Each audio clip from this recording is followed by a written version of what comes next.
ကိုကျေးဇူးတင်တယ်ကျွန်တော်ပေါင်းကိုချီးမွမ်းပါတယ်နှုတ်ကပတ်တော်ရဲ့သာသနာပြုလုပ်ငန်းထဲမှာသားတို့ကိုတရက်ပြီးတစ်ချိန်ကောင်းကြီးပေးပြီးမဆာပို့ဆောင်တော့ကြောင့်ကျေးဇူးတင်တယ်ဒီညဦးချိန်တိုင်းမှာလည်းနှုတ်ကပတ်တော်လေ့လာခြင်းအပြင်ဆက်လက်ပြီးတော့ကိုရောထံကနေသားတို့သင်ယူဖို့ရန်အတွက်တတ္တာတိတိပြင်ဆင်လက်ရှိပါတယ်စကားတော်အဖြစ်သားတို့ကိုသွန်သင်ပါစကားပြောပါတိဆောက်ဆန်တဲ့ကောင်းကြီးမင်္ဂလာဖြစ်စေပါအနောက်ရှက်စီတာဖြစ်စေရမှန်သမျှကိုယေရှုပြည့်ရဲ့သောနာမနဲ့စတာလက်ဖေရှားဖြစ်ပါတယ်လက်တော်ထဲမှာကျမ်းစာသင်ကြားခြင်းမှုရာကိုစက္ကန့်အနှံတဲ့အခါမှာဘုရားသခင်ပြုတဲ့ကျေးဇူးကြီးမားကြောင့်ဝန်ခံလက်ရှင်ယေရှုပြည့်ရဲ့သောနာမနဲ့ချီးမွမ်းတဲ့ခြင်းတိုင်းကိုလက်တော်၌စက္ကန့်အနှံပါတယ်အဖထာဝရဘဆက်တော်ဘုရားရှင်အာမင်ဒီနေ့ကဘာဦးကျမ်းအခန်းကြီး33ရဲ့34ရဲ့နှစ်ခန်းကိုကျွန်တော်ခြုံငုံပြီးတော့မှယာကုပ်နဲ့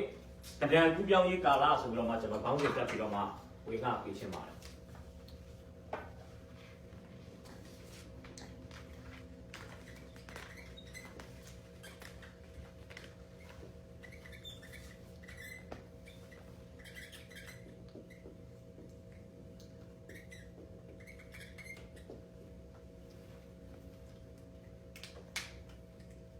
ဆော့ဖတ်သွားတာတော့ယောမစနစ်နှစ်ဖြစ်ပါတယ်နောက်တစ်ချက်ကနှစ်ကောအခန်းကြီး9အပိုက်ငယ်ဆက်ခွန်ကျွန်တော်ဖတ်စီချင်တယ်နော်အားလည်းဖတ်ပေးပါ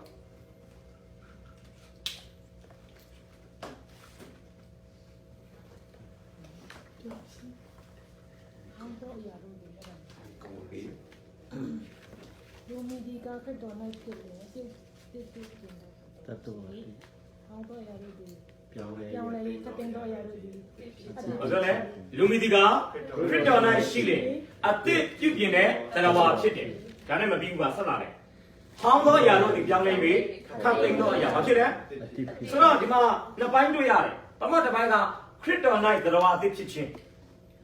ခရစ်တော်၌တရားဝါအသစ်ဖြစ်ဖို့အတွက်ကခရစ်တော်ရဲ့ကားတိုင်ပေါ်ကပြီးစီးတဲ့အလုပ်ကိုယုံကြည်လိုက်တာနဲ့စက္ကန့်ပိုင်းအတွင်းမှာဘာဖြစ်နိုင်လဲတရားဝါအသစ်ဖြစ်နိုင်တယ်ဒါပေမဲ့တရားဝါအသစ်ရဲ့သဘောတဘာဝပေါ်လာဖို့အတွက်ကတော့အချိန်ပါလို့ရတယ်ယူပါဟောင်းတော့ရာလူဒီပြောင်းလဲပြီးခတ်သိမ်းတော့ရာဒီအသစ်ဖြစ်ဖို့က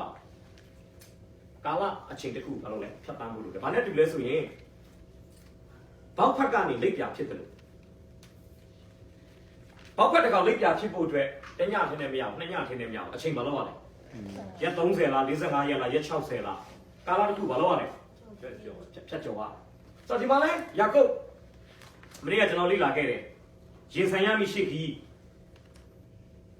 အနောက်မှာလိုက်လာတဲ့ရောက်ကချီဖြစ်တဲ့လာပိုင်းရဲ့လက်ကနေဖျားခဲ့တင်ပြီးသွားပြီပြီးတော့မဟာနေလွတ်သူနာမည်ပေးထားတဲ့အရာမှာကောင်းကင်တမန်တက်ဖွဲ့ယူဘာလို့လဲပြသတယ်မဟာနေဆိုတဲ့အဓိပ္ပာယ်ကတက်ဖွဲ့နှစ်ဖွဲ့ပြောချင်တာပါလေယာကုပ်မင်းကြီးပဲမဟုတ်ဘူးမင်းမိသားစုပဲမဟုတ်ဘူးဘယ်သူပါလဲငါရဲ့ကောင်းကင်တမန်တက်တော်ဟာမင်းတို့မိသားစုတိုင်းဝိုင်းကိုဘာလို့နေလဲကာကွယ်နေတယ်စောင့်ရှောက်နေတယ်စိတ်မချဘူးဘာလို့လဲလူလွတ်ပြီးတော့မှစနေနာတယ်အဲ့မှာမှားရွက်တဲ့အတုံးလုံးနေကိုဘာပြောလဲကိုရောချွန်ယာကုပ်အေသောတော့ဘာပြောလဲငါသခင်အေသောကျမ်းစာမှာပြောထားတာကအကြီးစီအငယ်ထန်တိုင်းဘာလို့အောင်လဲဖယားသခင်သူ့အမေကိုပေးထားတဲ့နှုတ်ကပတ်တော်ဖယားသခင်ရဲ့လူအားဖြင့်ကြားထားတဲ့နှုတ်ကပတ်တော်ပေါ်မှာမရက်ကြည့်ပဲနဲ့ဘာလို့လဲညံနဲ့တွေသုံးပြီးတော့မှသူ့အကိုနဲ့ရင်ဆိုင်ဖို့ကြိုးစားတယ်သူ့ကိုလူလေးရနဲ့ချီလာပြီဆိုတာကြားတဲ့အခါမှာဘာဖြစ်လဲကြောက်တဲ့အတွက်ကြောင့်ကြံမိကြံရဘာလို့လဲကြံတယ်အဲကြောင့်ကျွန်တော်ပြောသူဒီရှစ်ခီကိုဘာနဲ့ရင်ဆိုင်လဲခံစားချက်နဲ့ပြီးရှစ်ခီကိုဘာနဲ့ရင်ဆိုင်လဲသူ့ရဲ့ဉာဏ်နဲ့နောက်ဆုံးမှရှစ်ခီကိုဘုရားသခင်ကိုမျက်မှောက်ပြုခြင်းနဲ့ဘာလို့လဲရင်ဆိုင်ခဲ့ဆိုတော့မျက်မှောက်ပြုခြင်းနဲ့ရင်ဆိုင်တဲ့အတွက်ကြောင့်ကဘာဦး33မှာဘယ်သူနဲ့တွေ့ရပြီလဲသူ့ကိုအေးတော့ဘယ်နည်းကလဲကျွန်တော်ပြောတယ်လေလူကျင့်သောကျင့်ကိုထာဝရဘုရားနှစ်သက်ရင်သူ့ယံသူကိုတော့သူနဲ့ဘာဖြစ်လဲသိညက်စီတယ်ပြောတာဆိုတော့သူ့ကိုတတ်ဖို့လာတဲ့အကိုအေးတော်သည်မတတ်တော့ဘဲနဲ့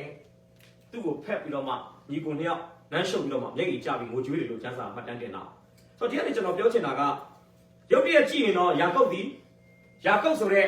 ကောက်ချစ်ဆင်းလဲချင်းဆိုတဲ့အမီနာမကနေဣသရေလဆိုတဲ့ဘုရားသခင်ရဲ့အင်ရှိဆန်အင်ရှိမင်းသားတနည်းအားဖြင့်ဘုရားသခင်အုပ်စိုးပါစေဆိုတဲ့နာမည်ပြောင်းသွားပြီပြောချင်တာနာမည်အသစ်တော့ရပြီပြောလို့ဆိုရင်တော့အကျင့်စရိုက်အသစ်ကတော့သူ့စီမှာချက်ချင်းမှဖြစ်တယ်လူကတော့ဣသရေလဖြစ်သွားပြီလားသူ့အထဲမှာယာကုပ်ရဲ့ဇယိုက်အကျွင်းကြံနေမှာဖြစ်တယ်ဒါကျွန်တော်လည်းဒီတိုင်းပါပဲခရစ်တော်၌တရားဝါသစ်ဖြစ်တယ်လို့ပြောတော်ညာလေဘောင်းကင်းဖြစ်ပြီးချင်း ဘောင်းကင်းတယောက်ရဲ့ဇယိုက်လက္ခဏာချက်ချင်းပါဖြစ်တယ် မရ အတက်မထွက်နိုင်စိတ်လေးမပြတ်နိုင်ဘူးဗျအရက်မပြတ်နိုင်ဘူးဗျကျွန်တော်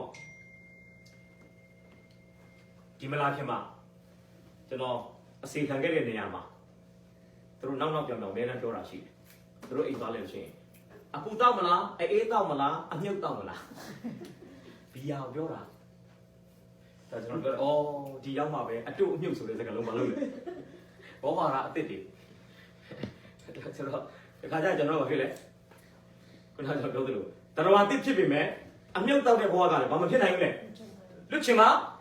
လင့်တယ်လို့ဘာလုပ်နိုင်လဲအမြုပ်တောက်နိုင်ပျော်ရင်လည်းအမြုပ်တောက်နိုင်တယ်စိတ်ညစ်ရင်လည်းတချို့ကစိတ်ညစ်တာကိုအကြောင်းပြပြီးအမြုပ်တောက်တယ်တချို့ကပျော်တာကိုအကြောင်းပြပြီးဘာလုပ်လဲဆိုတော့တရားတစ်ဖြစ်ဖို့ဆိုတာကအချိန်တစ်ခုတော့ဘာဖြစ်လဲကျွန်တော်ကျမ်းစာမှာတွေ့ရတယ်လေယာကုပ်ကနေဣသရေလဖြစ်ဖို့အချိန်ယူရတယ်ထိုနည်းတူပဲပေဒရုကေဖဆိုတဲ့ကြောက်တုံးဆိုတဲ့အမီနာမရတော်ညာလေကြောက်တုံးဆိုတဲ့အမီနာမဘဝကဘဝပြည်ပြင်လာဖို့အတွက်ရှိမုံရဲ့အခွန်ဟောင်းကိုချွတ်ဖို့အတွက်သူလည်းဘာလုပ်ရလဲအချိန်ယူရတယ်ကျွန်တော်အများကြီးပြောနေတဲ့မေတ္တာတမန်လို့ပြောတဲ့ယာရိယောဟန်နောက်မှသာမေတ္တာတမန်ဖြစ်လာတာအစပိုင်းမှာတော့ဘာဖြစ်လဲရှင်မာရိရွာတွေပေါ်မှာဘုရားသခင်ရဲ့တရားစီရင်ခြင်းမီးတွေကျလာပြီးတော့လူတွေသေစေခြင်းနဲ့ပြောချင်တာမေတ္တာရှင်ရဲ့နာမသာရှင်တွဲပြီးအခုတော်ဆောင်ပြီးမဲ့သူ့စိတ်ထဲမှာကိုနဲ့ရေရချက်မတူတဲ့လူဆိုရင်ဘာလို့ရှင်လဲစန့်ကျင်ခြင်းနဲ့တိုက်ခိုက်ခြင်းနဲ့စီးတားခြင်းနဲ့ပြောချင်တာမိုးကြိုးသားကနေမေတ္တာတမန်ဖြစ်ဖို့လေအချိန်ကာလတစ်ခုဘာလို့ရလဲအခုယာကုပ်ကကြည့်အောင်အမှ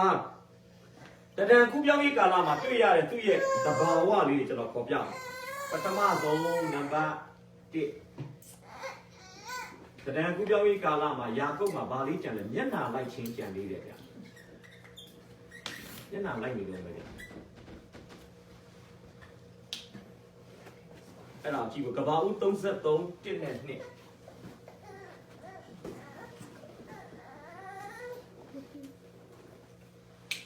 ကဘာဦး33 1တစ်ချက်2တစ်ချက်ကျွန်တော်ဖတ်ပေးပါ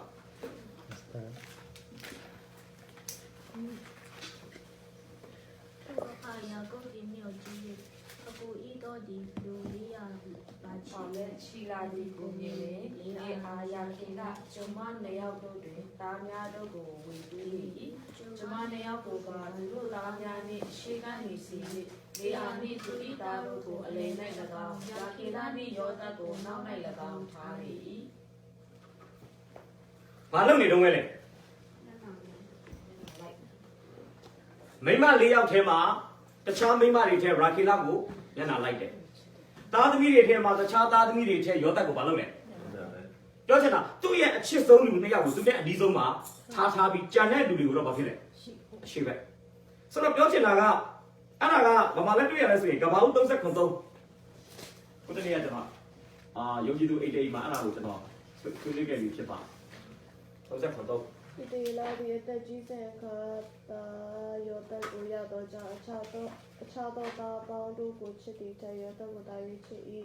အစင်းရောင်ထူကြသောအင်ဂျီကိုချုပ်ယူပေး၏ကဲကျွန်တော်ကိုငယ်တို့အိမ်မှာကျွန်တော်တင်တဲ့ခါမှာကျွန်တော်ပြောခဲ့ပါတယ်ကိုငယ်တို့ရှိမရှိတော့မပြောတတ်ဘူးအိမ်နေကျွန်တော်ပြောခဲ့တယ်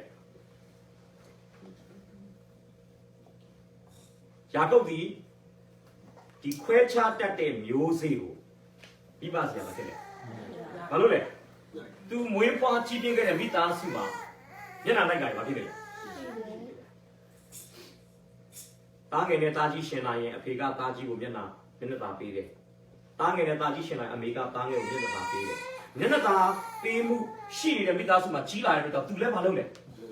အဲ့မျိုးစစ်ပါလာတယ်ဗျသူထဲမှာအားကြောင့်ရာခီလာနဲ့လေအာနဲ့ရှင်လာရင်ရာခီလာကိုသူကမျက်နှာပေးတယ်ယောသနဲ့ဂျန်နသားတွေရှင်လာရင်ယောသကိုဘာလုပ်လဲအခုဒီမှာလည်းဘာလုပ်ရလဲနာမည်ကသာဣတရီလာဖြစ်ပေမဲ့လူဟောင်းရဲ့အကျင့်စရိုက်ဖြစ်တဲ့ခွဲခြားပြီးဆက်ဆံတတ်တဲ့သဘာဝဘာလို့သိလဲအဲ့ဒါတော့တရားမှတရားကျွတ်တဲ့အချိန်ကတော့ကောင်းဝင်ရောက်တဲ့အချိန်ပဲဒါပေမဲ့ဘာဖြစ်ဖို့တော့လို့လဲရောတဲ့ရောတစ်ခါလာလဲဒီပုံစံနဲ့နှစ်ခါလာလဲဒီပုံစံနဲ့ဘယ်လိုခေါ်မလဲညနာလိုက်တဲ့သဘာဝကကိုယ်စီကနေမချွတ်နိုင်သေးဘူးဆိုရင်တော့တေချာတယ်ကျွန်တော်လူဟောင်းရဲ့အကျင့်ကိုမလုပ်နဲ့ဒါတန်ရှင်းသောဝိညာဉ်တော်ရဲ့ လုပ်ငန်းကိုဒါစီးတာတဲ့အရာတစ်ခုလို့ကျွန်တော်မြင်တယ်ဗျဟိုအသေးတော်ထဲမှာလူတွေကိုခွဲခြားပြီးဆက်ဆံတာဟိုဘယ်လိုခေါ်မလဲ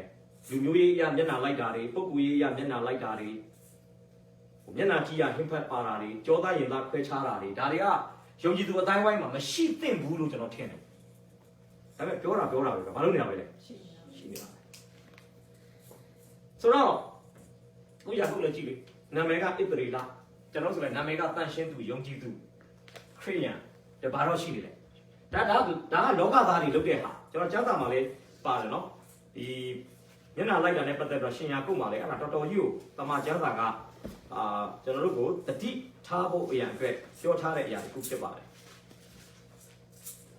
ရှင်ယာကုတ်ဩဝါဒစာအခန်းကြီး2ကျွန်တော်ဘယ်လောက်ကြည့်မလဲအပိုင်းငယ်တစ်ကနေကျွန်တော်ဘယ်လောက်ကြည့်မလဲဆိုရင်ခုနှစ်ယာကုတ်2တစ်ကနေခွန်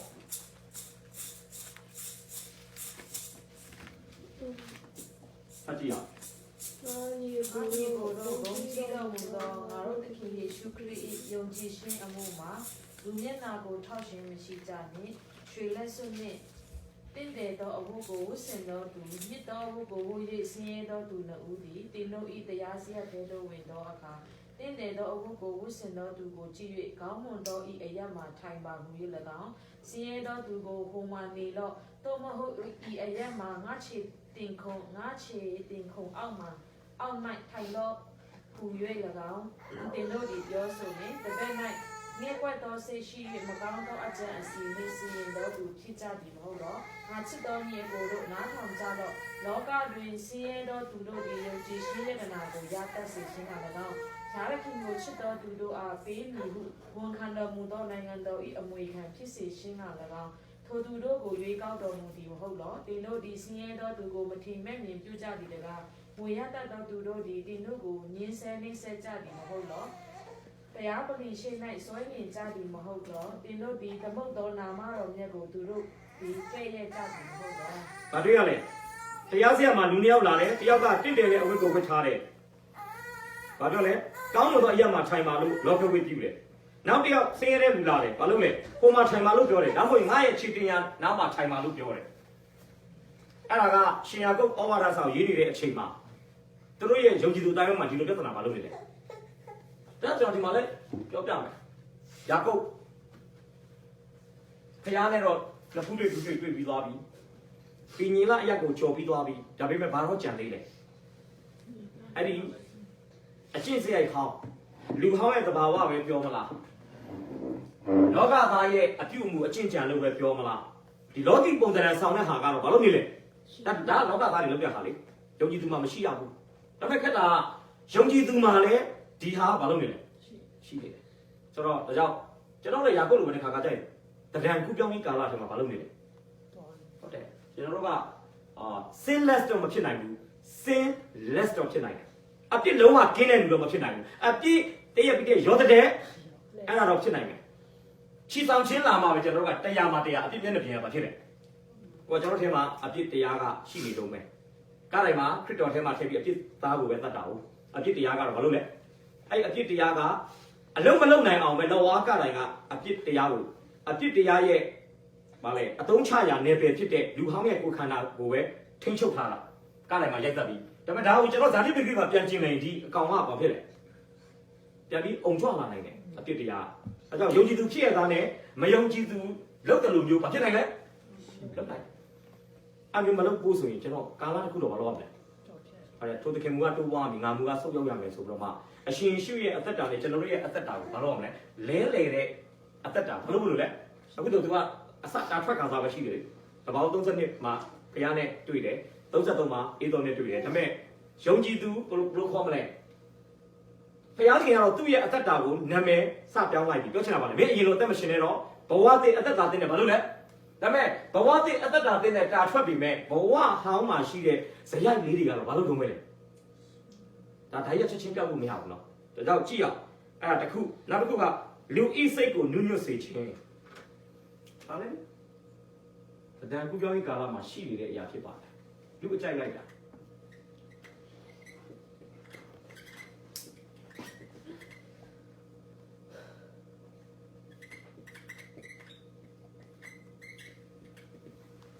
လောက်ကွက်တော့ချမ်းချလေးပြီးချင်းတယ်ကပောင်း33 3ကနေ17ကပောင်း33 3ကနေ17ပြီးရင်ဂလာတိဩဝါဒစာအခန်းကြီး1အပိုက်နဲ့30တကြည့်အောင်အဲ့ကျမ်းပိုက်လေးဖတ်ကြည့်အောင်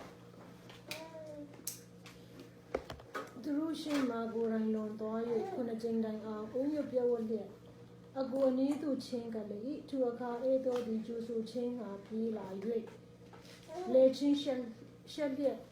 ပိုက်ဖန်နန်းရှုပ်ချင်းကိုပြု၍နှစ်ယောက်စလုံးတို့သည်ငိုကြွေးကြ၏ထို့နောက်မျောကြည့်၍မိန်းမများသူငယ်များကိုမြင်သည်ဒီ၌ပါသောဤသူတို့သည်အဘယ်သူနည်းဟုမေးတော့ကိုရောဤကျွန်အားဘုရားသခင်ပြည်သနာတော်မူသောသူငယ်ဖြစ်ကြပါ၏ဟုပြန်ပြောပြီးမှ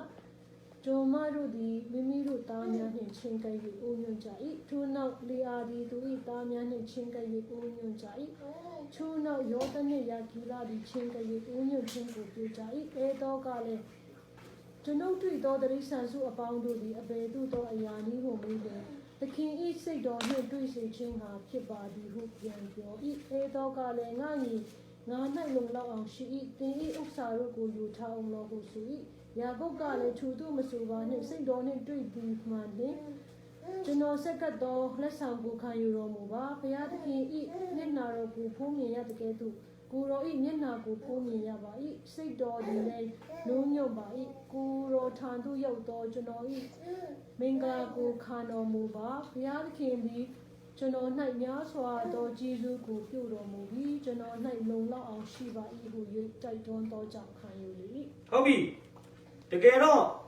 အေးသောနဲ့တွေ့တဲ့အခါမှာသူလှုပ်တဲ့အရာရှိတယ်အဲ့ဒါကတော့ဗာလဲဆိုရင်ဘုရားသခင်ကိုအားကိုးရမယ်အစား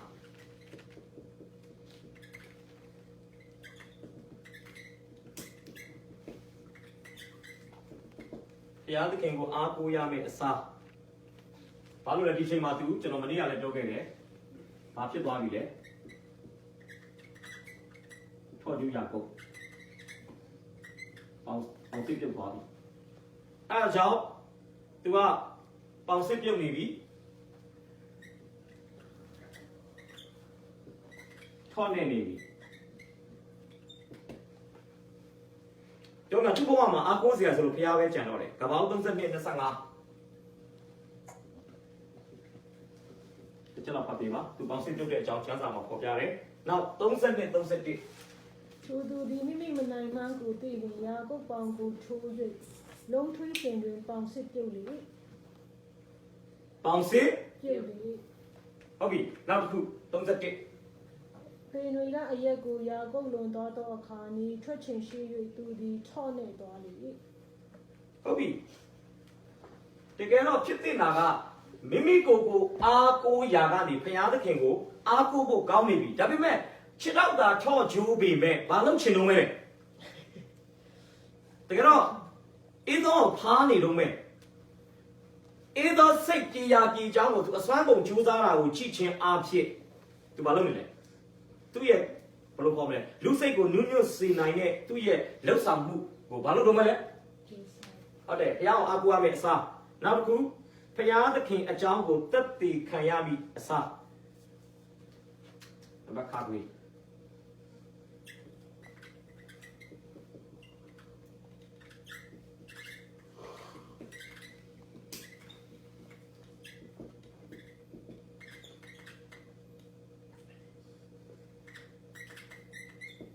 အမအဲ့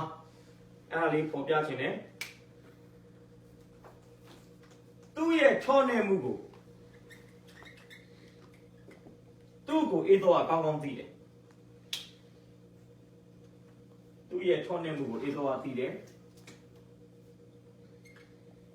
အဲ့ဒီအေးတော့သိသွားတဲ့အပေါ်မှာသူကအခွင့်အရေးယူပါမှာဘာလို့အေးတော့ဘယ်လိုကောင်းမလဲအေးတော့ကအဲ့ဒါကိုသတိပြုမိတယ်ပြီးတော့မှမင်းနဲ့ပါလာတဲ့သူတွေကဘာလို့လဲဆိုပြီးတော့မှမင်းများတာလည်းရှိတယ်ဒါကတော့ဒီတိုးနာတရိษံတွေဇနီးသည်တွေသားသမီးတွေ ကိုအေးတော်မြင်းများလာကနေတဆင့်သူလုံနိုင်တဲ့အရာကဖယားအကြောင်းကိုသက်သေခံလို့ရတယ်။ဒါပေမဲ့သက်သေတစ်ခုမှမခံခဲ့ဘူး။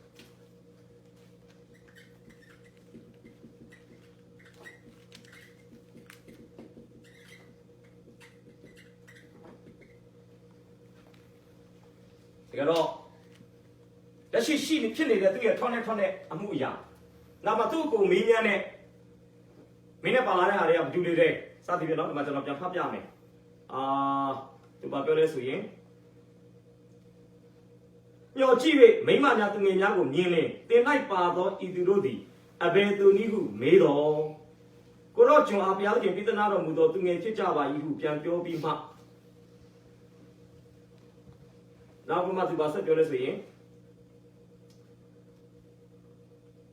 ဧသောကလည်းကျွန်ုပ်တွေ့သောတိရစ္ဆာန်အပေါင်းတို့သည်အဘယ်သို့သောအရာနည်းဟုမေးလင်သခင်ဤစိတ်တော်နှင့်တွေ့စေခြင်းငါဖြစ်ပါသည်ဟုပြန်ပြော၏ပြောချင်တာလူရင်းမရဘူးဒီချိန်မှာဘာလို့ရလဲဖခင်ဘလောက်သူ့ပေါ်မှာနှစ်ပေါင်း20အတွင်းမှာကောင်းမြတ်ခဲ့တယ်အခ10ချိန်လဲချင်းခံရပြီပဲဖခင်ကဘလို့အဲ့ဒီဟာတွေကိုပြန်ပေးဆက်ခဲ့တာသူ့ဦးလေးလာဘရဲ့လက်ကနေဘလို့ဖခင်သခင်ကကွယ်ကာပြီးတော့သူ့ကယ်ထုတ်ခဲ့တာဒီအကြောင်းတွေဘာလို့မကောင်းလဲတတိခံတော့မပြောဘူးဗျလောလောဆယ်မှာသူကဖခင်ကောင်းမြတ်ခြင်းကြောင့်ကိုတတိခံဖို့အတွက်အေးတော်နဲ့ဘာဖြစ်ဖို့ကအရေးကြီးတယ်လေအေးတော်စိတ်ညှဉ်းညွတ်ဖို့ကအဓိကဖြစ်တယ်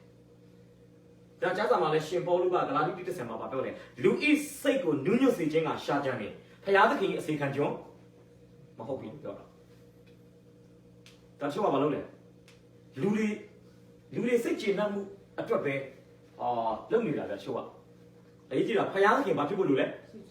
ဖခင်သခင်စိတ်ကျေနပ်တော့သူကစိတ်ဝင်တော့လူတွေနဲ့အဆင်ပြေဖို့တချို့ကတမန်တရားပေါ်မှာရက်တည်လိုက်လို့ရှိရင်လူမုန်းများသွားမှကြောက်တယ်တမန်တရားကိုတမန်တရားနဲ့ပြပြတသားပြောလို့ရှိရင်အသင်းတော်ရဲ့အထက်နဲ့ကြာသွားမှကြောက်တယ်အဲ့ဒါလည်းပဲဘာလို့လဲဟိုလူကိုငဲလိုက်ဒီလူငဲလိုက်ဆိုတော့လူတွေကိုငှက်ကွက်လုံးတဲ့အခါမှာတမန်တရားပေါ်မှာရက်တည်တော့ဘူးဗျ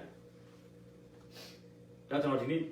နားလေတော့ကတော့တမန်တရားကိုပြပြပြောလို့လူတစ်ယောက်နှစ်ယောက်ပဲကြံရင်လည်းအဲ့တစ်ယောက်နှစ်ယောက်ဟာတမန်တရားပေါ်မှာမရက်တည်ရဲတဲ့မရက်တည်ခြင်းတဲ့လူရာပေါင်းများစွာထောင်ပေါင်းများစွာတဲ့ပုံပြီးတန်ဖို့ကျွန်တော်ဆိုရင်တမန်တရားအတိုင်းအသက်မရှင်တဲ့လူအများကြီးကိုပိုင်ဆိုင်ထားပြီးအသင်းတော်ဖောရောင်နေတာထက်ဆိုင်ရင်တမန်တရားဘက်မှာပြက်ပြက်သားသားရက်တည်တဲ့လူနည်းစုလေးကဘုရားသခင်ရှင်မှာပုံပြီးမင်္ဂလာရှိတယ်ဒီခေတ်မှာလူတွေကဘာလို့ပို့ကြိုးစားလာလဲလူများဖို့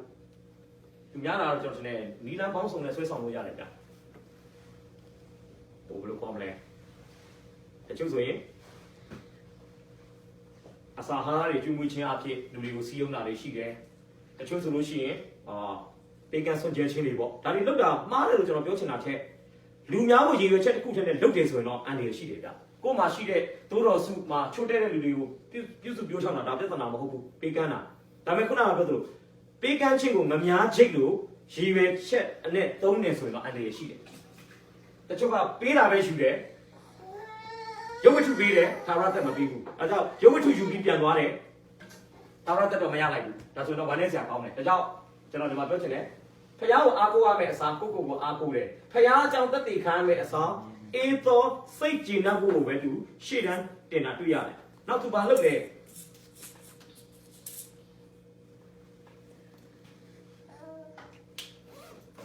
နံပါတ်9မှာပါပြောဆိုရင်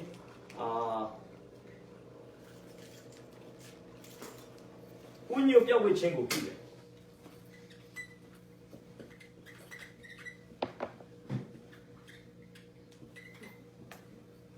နှုတ်ကပတ်တော်ရဲ့ဖော်ပြချက်ကိုကျွန်တော်ကြည့်ရအောင်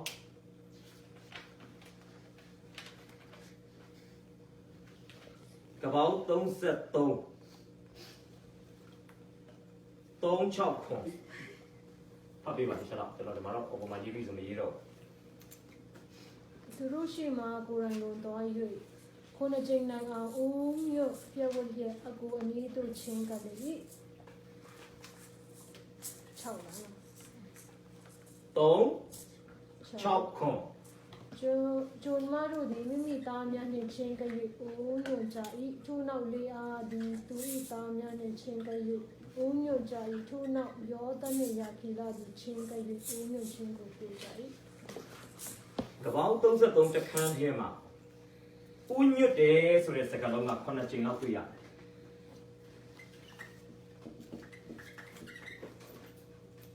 ခုနကဆက်တော့ဥညွတ်တယ်နော်ဟုတ်မလား ဟုတ်တယ် ဥညွတ်တာပဲလားဥညွတ်ပြောက်ဝက်တာပါလား ဦးညွတ်ပြက်ဝက်ချက် ဟုတ်ပြီဥညွတ်တာပဲသုံးလိုက်နော် သုံးပါ ဥညွတ်တာကြီးပဲ9ချိန်လောက်တွေ့ရတယ်အဲ့ဒါပတ်သက်ပြီးမှကျမ်းစာတစ်ချက်ကျွန်တော်ပြီးချင်တယ်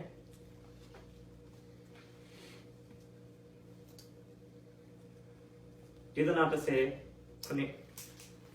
ဒေသနာ30ခုနှစ်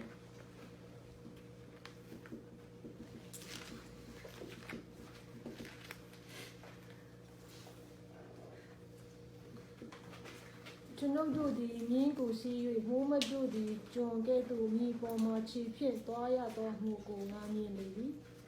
ဟုတ်လားအခုအဲ့ပုံစံဖြစ်နေတာဘာဖြစ်လဲတကယ်ဆိုဘာဖြစ်ဖို့ကောင်းတာလဲ ဂျွန်တို့ မူးမတ်တွေကဘာလို့ဖို့ကောင်းလဲ မြင်းစီးဖို့ကောင်းတယ် ကျွန်းတွေကဘာလို့ဖို့ကောင်းလဲဟုတ်တယ်အခုလည်းကြည့်လေဥညွတ်ပြောက်ဝဲမဲ့ပြောက်ဝဲအေးတော့ကယာကုပ်ကိုဥညွတ်ပြောက်ဝဲဘာလို့လဲယာကုပ်ရဲ့အဓိပ္ပာယ်ကဟိုတနေ့ကျွန်တော်ပြောခဲ့ရလေPrince with God တချို့ကလည်း Prince of God ဖယားသခင်ရဲ့ ancient မင်းသားဒါကတော့သူကပြောလို့ဆိုရင်ဣသရေလဆိုရင်အရိုက်ရာကနည်းနည်းနောအရိုက်ရာမှာမဟုတ်တာပြောမှာဖြစ်တယ်ကိုကဒေသနာကျမ်းကပြောသလိုမူးမတ်ကလမ်းဆင်းလျှောက်တဲ့ပုံစံဖြစ်နေတယ်ဆိုတော့ဒါကဘာပဲသူလုပ်နေတာလဲအေးတော့သူ့ကိုကြည်ဖြူဖို့အေးတော့စိတ်ကျေနပ်ဖို့အေးတော့သူ့ကိုပြပြမာမာဆက်ဆံဖို့တဲ့သူ့ဘက်ကရှိသမျှအစွမ်းနဲ့အေးတော့ခစ်စကားနဲ့တက်ပြောဆိုဖားနေတာဗျာတဖာရဖားဘာအတွက်လဲအေးတော့စိတ်ဘာဖြစ်ဖို့လဲနူးညွတ်ဖို့ဆိုတော့ကြည့်အောင်ကပောက်34ရဲ့ကပောက်33 5ကပောက်34ရဲ့33 5ရဲ့နောက်ပြီးတော့32 5တကြည့်အောင် ကိုတော်ဤဂျွန်ယာကုတ်ကကျွန်တော်ဒီလာဗန်ချာမှာတေးခု၍ယခုတိုင်အောင်နေပါပြီ ဟုတ်ပြီ 32အလား ဘာသုံးခါလဲ ဂျွန် ကိုတော်ဤကျွန်ဖြည့်သူတင်တယ်32 5 ခုန35ဖတ်လိုက်တယ် ဟုတ်လား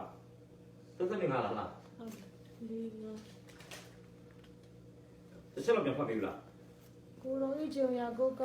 ကိုတော်ဒီလာဗန်ချာမှာတေးခု၍ယခုတိုင်အောင်နေပါပြီကျွန်တော်၌နွားမြဲသူစိတ်ဂျွန်ယောက်ျားမိန်းမများရှိကြပါ၏ကျွန်တော်ဒီသခင်ဤစိတ်တော်နှင့်တွေ့စေခြင်းကရှောက်ကြားလိုက်ပါပြီဟုငါသခင်ဤတော်ကိုရှောက်ကြားဟောလိုက် ငါသခင် ဤတော်ဤတော် အေတော့ဘာလို့လွဲနေလဲကိုတော်ဤကျွန်ငါသခင်ကြတော့ငါသခင်ယာကုတ်ကငါကျွန်အေတော့ကိုမိမ့်မာလိုက်တယ်လို့ပြောလိုက်ကွာလို့ပြောရဲရမှာဘာမလို့ရဲလို့လဲလူ400နဲ့ချီလာမှသူအရင်ကြောက်တယ်နော်တကယ်လို့ချီလာပါတော့နောက်ပိုင်းသူ့ကိုသူပြန်လာတဲ့သတင်းကြားရင်တခုခုလောက်မှသူကြောက်လို့ဘာလို့နေလဲအခုဆိုလဲ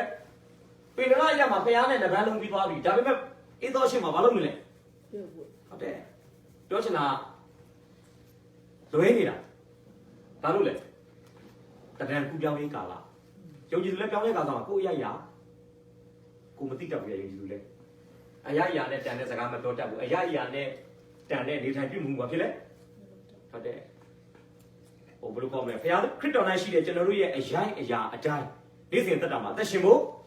ကောင်းတယ်တခါကျရင်ခရစ်တော်၌ရှိတဲ့ကျွန်တော်တို့ရဲ့ပိုင်ဆိုင်ခွင့်တွေရပိုင်ခွင့်တွေကတတ်နေ့စဉ်သက်တာမှာကျွန်တော်အသက်ရှင်နေတဲ့ပုံစံကဘာဖြစ်နေလဲကောင်းပြန်ဖြစ်နေတယ်ဆိုတော့အခုလေဥညွတ်ပြောင်းဝခြင်းကိုပြုတယ်နောက်တစ်ခုကျွန်တော်ဖော်ပြမယ်လက်ဆောင်စသခြင်းကိုပြုတယ်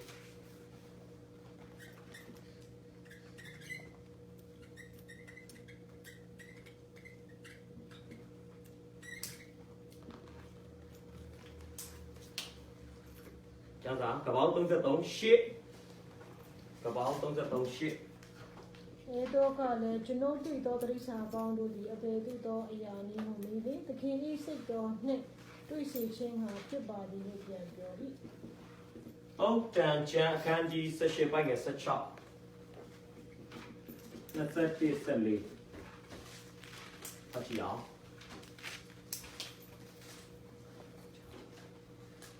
လူ၌ပါသောလက်ဆောင်အားဖြင့်လမ်းရှင်း၍လူကြီးထံသို့ဝင်ရသောအခွင့်ရှိကြ၏ ဟုတ်လားကျန်စာအရန်ကိုရှိကြတယ်နော်အခုခေတ်မှာပဲဒါတွေကလက်တွေ့မြင်နေရတာကြားနေရတာတကယ်တော့ဘယ်ကလေးကအဲ့အချင်းရှိနေပြီလေ ဘာပါလို့လဲ ဒီကလေးကလူကြီးနဲ့တွေ့ဖို့အတွက်ဘာလေးနဲ့သွားရလဲ လက်ဆောင်လေးလမ်းရှင်းတယ် ချုပ်လေးတွေနဲ့သူတို့ကလည်းဂါတယ်လို့ခေါ်တာမဒီခေတ်စကားနဲ့ပြောမယ်ဆိုတော့မင်းဂါပြီးလားလို့ဂါတော့ပြူတာလေမင်းရာလူတိုးချင်လားတိုးချင်မင်းသွားဂါလိုက်လေအခုလည်းသူလည်းဘာလုပ်တာလဲဒါတော့တော့မကောင်းခေတ်တုံးဘန်းစကားကိုကျွန်တော်ပြောချင်တာဆိုတော့အခုလည်းဘာလုပ်လဲလက်ဆောင်နဲ့အေးတော်နဲ့သူရဲ့အတိတ်ကာလမပြည့်ပြည့်ခဲ့တဲ့ဆက်ဆံရေးကိုပြည့်ပြည့်တဲ့ဆက်ဆံရေးဖြစ်အောင်ဘာလုပ်နေရတာလဲဟုတ်တယ်ကြည့်အောင်21 14တိတ်ဆိတ်စွာပေးသောလက်ဆောင်သည်သူ့စိတ်ကို၎င်းရင်ကျင်၌ချထားသောလက်ဆောင်ပနာသည်ပြင်းစွာသောအမျက်ကို၎င်းဖြစ် တယ်လားဘယ်တော့စိတ်ဆိုးလက်ဆောင်လေးတွေ့တဲ့အခါမှာစိတ်ဆိုးတော့ဘာဖြစ်လဲအဲ့နဲ့ပြပါဒါတော့ပြန်ကြမ်းပြောထားပြီးသားနော်ဆိုတော့ကျွန်တော်ပြောချင်တာကယာကုပ်ကဘာလုပ်လဲတုတ်တန်ဆရာကယာကုပ်အကြောင်းများသိလို့ပဲပြန်ရေးတဲ့တလားလို့တော့မှတ်ရတယ်နော်ယာကုပ်ဖြစ်သွားတာနဲ့ကျမ်းစာပြောတဲ့ဟာလေဘာဖြစ်နေလဲကွတိဒါကြောင့်တုတ်တန်ကျမ်းတို့ဘာလို့ဆိုတာမရှိတဲ့ဟာကြီးကိုထွင်ရေးတာမဟုတ်ဘဲနဲ့လူမှုအတိုင်းမှာတကယ်ဖြစ်ခဲ့ဘူးတဲ့ဟာတွေကိုဘာလို့လဲတကယ်အမှန်တရားတွေပဲတော့ဒါတွေကအခုခေတ်မှာလည်းဒါတွေရှိတာပဲလူကြီးကများများပေးနိုင်တဲ့လူကိုညနေသားများများပေးမယ်များများမပေးနိုင်တဲ့လူကိုနည်းနည်းလေးဘာလို့လဲညွန့်ညင်မယ်ဒါလူလောကရဲ့သဘာဝဟုတ်နော်ဆိုတော့ယာကုပ်ရဲ့တရားခုပြောင်းရေးကာလမှာမရင့်ကျက်သေးတဲ့သဘောသဘာဝတစ်ခုကမျက်နှာလိုက်တယ်နောက်တစ်ခုကတော့တရားသခင်စိတ်တော်နဲ့တွေ့ဖို့တဲ့လူရဲ့စိတ်ကိုနူးညံ့စေခြင်းကဘာလို့လဲကဲနံပါတ်9လိညာချင်းဆိုရင်နံပါတ်3နေရာတော့နည်းနည်းလေးကျင်းတဲ့အတွက်တော့ကျွန်တော်မှာ3မျက်နှာလောက်ရှိတယ်ရေးဖို့ကဖြည့်လည်းမဖြည့်ချင်းကပောင်း30လို့စနစ်ကနေ15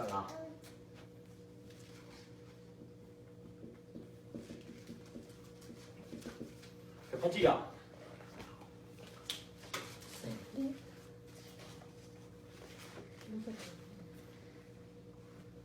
အဲတော့ကလည်းခရီးသွားကြဆိုသင်ရှိမှကျွန်ုပ်သွားမည်ဟုဆိုလေယာကုပ်ကသခင်သည့်ဒီအတိုင်းဤသူငယ်တို့သည်လူငယ်ပါ၏တားငယ်ပါတော့သူစိတ်နွားမတို့သည်လည်းကျွန်တော်၌ပါပါ၏တနည်းချင်းတွင်အနှင်းလုံးတွင်ရှိသမျှတို့သည်သိကြပါလိမ့်မည်ထို့ကြောင့်သခင်သည်ကိုတော်၏ကျွန်ရှိမှကြွားနေတော်မူပါကျွန်တော်မူကားကျွန်တော်ဆောင်ခဲ့သောတိရစ္ဆာန်များသူငယ်များတတ်နိုင်သမျှအတိုင်းသခင်နေရာစီရတောင်သူရောက်အောင်တဖြည်းဖြည်းပို့ဆောင်ပါမည်ဟုလျှောက်လေ၏ဒါဘယ်လိုရှိတယ်အရက်မျက်နှာကျွန်တော်ဖော်ပြမယ်မြောက်တောင်အရှိအနောက်အခုအေးတော်နဲ့သူနဲ့တွေ့တဲ့နေရာကဒီနေရာဆိုပါစို့ဗျာအေးတော်ကဘယ်ကိုသွားလိုက်လဲဆိုရင်တောင်ဘက်ဇီရတောင်ရှိတဲ့တောင်ဘက်ကိုသွားတာအေးတော်ကတောင်ဘက်ကိုဆင်းသွားတာယာကုပ်ကဘယ်ကိုသွားတာလဲဆိုရင်သူသွားတဲ့အရက်ဒေသကသူကုတ်ရက်ဆိုတာအနောက်မြောက်ဒီဘက်စัจ ပဲလာရလို့ပြောလို့ရတယ်ဒါဒီမှာကျွန်တော်မှတ်စုမှာကျွန်တော်ရေးထားတာရှိတယ်အေသောကတောင်ဘက်ဇီရတောင်ဘက်ကိုသွားတယ်ယာကုပ်ကအနောက်မြောက်သူကုတ်ဘက်ကိုသွားတယ်စัจ ပဲလာရဖြစ်တယ်ယာကုပ်အေသောဒီမှာတခါမှသွားမလဲဘူးနောက်ပိုင်းမှာပြီးရင်အဖေဣဇက်ဆုံးတဲ့အချိန်မှာညီကိုတွေပြန်ဆုံးတယ်နောက်ကျမ်းစာရဲ့စာမျက်နှာမှာနောက်ပိုင်းညီကို2ယောက်ထပ်တွေ့တာကျမ်းစာမှာမှတ်တမ်းမရှိတော့ဘူးဗျဒါကြောင့်ကျွန်တော်လေ့လာတဲ့အဘိဓမ္မာကျမ်းမှာတော့ဘာလို့ဆိုယာယီစစ်ပြင်းငင်းချင်းသာဖြစ်ရန်ငင်းချင်းအစစ်မှန်မဟုတ်ဘူးလေဒါအတူပဲတို့ညီကို2ယောက်ပဲဖြစ်လေလားအပေါ်ရမ်းမဲ့တဲလို့ရှင်ဘတ်ကြီးထဲကဆိုရင်သူဘာလို့အောင်လဲအခုစီခဏခဏဘာလို့အောင်လဲဝေးလေကောင်းလေမဆုံမဖြစ်လို့ဘာလို့လဲမဖြုံမဆုံမဖြစ်လို့စုံလိုက်တဲ့နောက်ပိုင်းကျရင်တခါမှမတွေ့တော့အဖေဣဇက်တီတဲ့အသုဘပွဲမှာတော့လာတွေ့တယ်ဗျာနောက်ပိုင်းတော့တခါမှညီကို2ယောက်ကိုအေသောနဲ့ယာကုပ်တို့မိသားစုများရှင်တွဲပြီးနေထိုင်လေသတည်းပြီးလို့ရှိရင်ဘာလို့လဲ တားစင်ပြည့်စက်တွေအချင်းချင်းပြန်ပြီးတော့မှလက်ထပ်ထိမ်းများကြတယ်ဒါမျိုးတွေဘာမှမတမ်းမရှိဘူးသူပြောတော့ဘာဖြစ်လဲအကိုသူဘာပြောလဲစနစ်ကနေ ဆောင်ခဲ့မယ်ဆိုစီရတာကိုဆောင်ခဲ့မယ် ဟုတ်လားစီရက်တော့တစ်ခါမှမလာဘူးဘာနဲ့ပဲဆောင်တာလဲ ပတ်စံ အားကြောင့်ကျွန်တော်ပြောနေတာသူဘာလုပ်လဲ ညာ လိန်နေတော့သူ့ကိုလိန်နေတော့သူ့ရဲ့အလိန်ညာစကားတွေမှာအုံမောင်ရင်ဘာဖြစ်သွားလဲအေးတော့ခံလိုက်ရတာဆိုတော့ဒီမှာကျွန်တော်ပြောချင်တာယာယီစစ်ပင်ချင်းစာဖြစ်ရန်ချင်းချင်းအစ်စ်မှန်မဟုတ်ဒါလေးတော့ကျွန်တော်ရေးပြလိုက်မယ်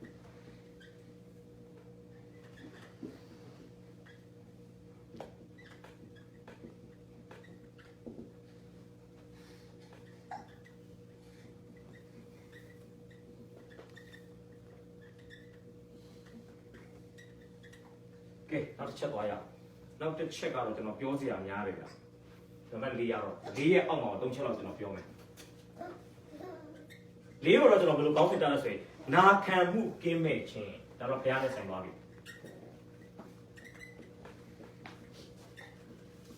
နာခံမှုကင်းမဲ့ကပောက်33 18ကနေ20ဖြစ်ပါတယ်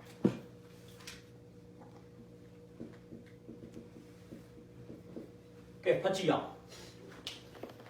ထိုနောက်မှရှေခင်မျိုးတို့ပေးမဲ့ရောက်လေ၏ပါဒနာရတိမပြန်လာ၍ခါနန်ပြည်သို့ရောက်တော်လန်ခီတွင်ထိုမျိုးရှိသည်ထိုမျိုးရှိမှတဲကိုဆောက်လေ၏တဲဆောက်ရမည်အခွက်ကိုရှေခင်ရပဟာမောဤသားတို့တွင်ဝေတပိတ်တာဟိုပေး၍ဝေရသည်ထိုရက်၌လည်းရစ်ပလင်ကိုတည်ပြီးလျင်အေလီလောဣသရေလဟူ၍သမုတ်လေ၏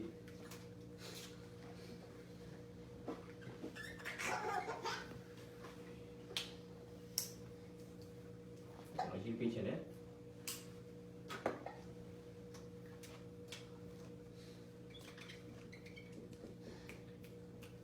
တရားသခင်ရဲ့ဂတိတော်တရားသခင်ဂတိတော်ကယာကုပ်အတွက်ဘာရှိလဲဆိုရင်ဤပြည်သို့တဖန်ဆောင်ခဲ့ဦးမည်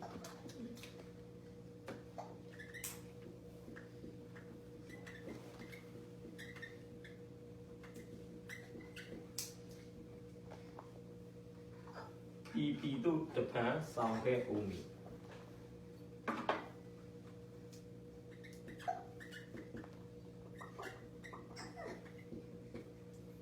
ဒီဘက်မှာတော့ယာကုပ်ဤသစ္စာဂတိယာကုပ်ဤသစ္စာဂတိပြုမှု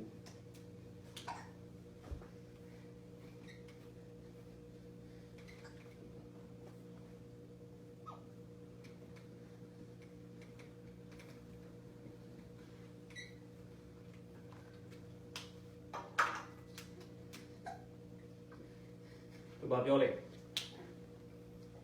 ဤကြောက်သည်ဗိမာန်ဖြစ်ရမည်ကပောင်း28 21 22ပါပေးပါ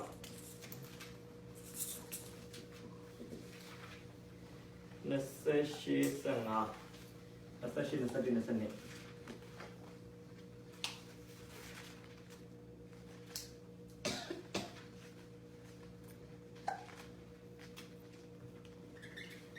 ငါဒီတင့်ထမှာရှိ၍တင်တော်နေရရာ၌ငါဆောင်ပါမည်ဤပြည်သို့တဖန်ဆောင်ခဲ့ဦးမည်တတိချသည့်အတိုင်းမပြီးဆုံးမီတင်ဒီငါကိုမဆုံးဟုတ်မိတော်မူ၏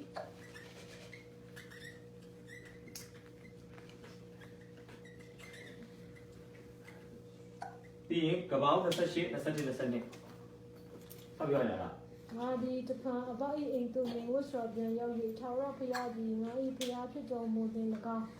မကြိုင်ပြု၍ငါထူထောင်သောဤကြောက်သည်လေ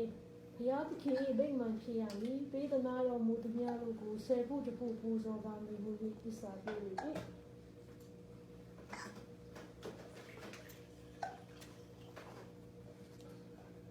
ယာကုပ်အတွက်ဒေသလအရဟာအញ្ញံရေးပါတဲ့နေရာဖြစ်ပါတယ်ကျမ်းစာအရကျွန်တော်တို့အရင်နေရာအရက်ပေါ့ဘုရားနဲ့နှစ်ခုတည်းတူတည်းပထမဆုံးတွေ့ခဲ့တဲ့နေရာနေရာမဆန့်လို့တော့မရေးတော့ဘူးဒီလိုပဲကျွန်တော်ရေးလိုက်တာကျွန်တော်ဒီမှာမှတ်စုပြီးတော့လည်းဖတ်ပြအောင်ဒေသလအရက်ဆိုတာဘုရားသခင်ပထမဆုံးထင်ရှားတဲ့နေရာရစ်ပလင်ပြင်မယ်လို့ဂတိပေးထားတဲ့နေရာ ခါနန်ပြည်သို့ပြန်လာသောအခါမိမိကိုယ်ကိုဗေဒလအယက်ဤဖျားလို့ဘုရားသခင်ကသုံးဆွဲခဲ့တယ်အဘနဲ့ဆွေမျိုးများရှိရာသို့ပြန်ပါလို့ပြောတဲ့အခါမှာအဲ့ဒီအယက်ဒေသရှိတာနေရာဖြစ်ပါတယ်ဆိုတော့ကျမ်းစာကျွန်တော်ပေးမယ်အဲ့ဒါကပောက်31 73ကပောက်31 73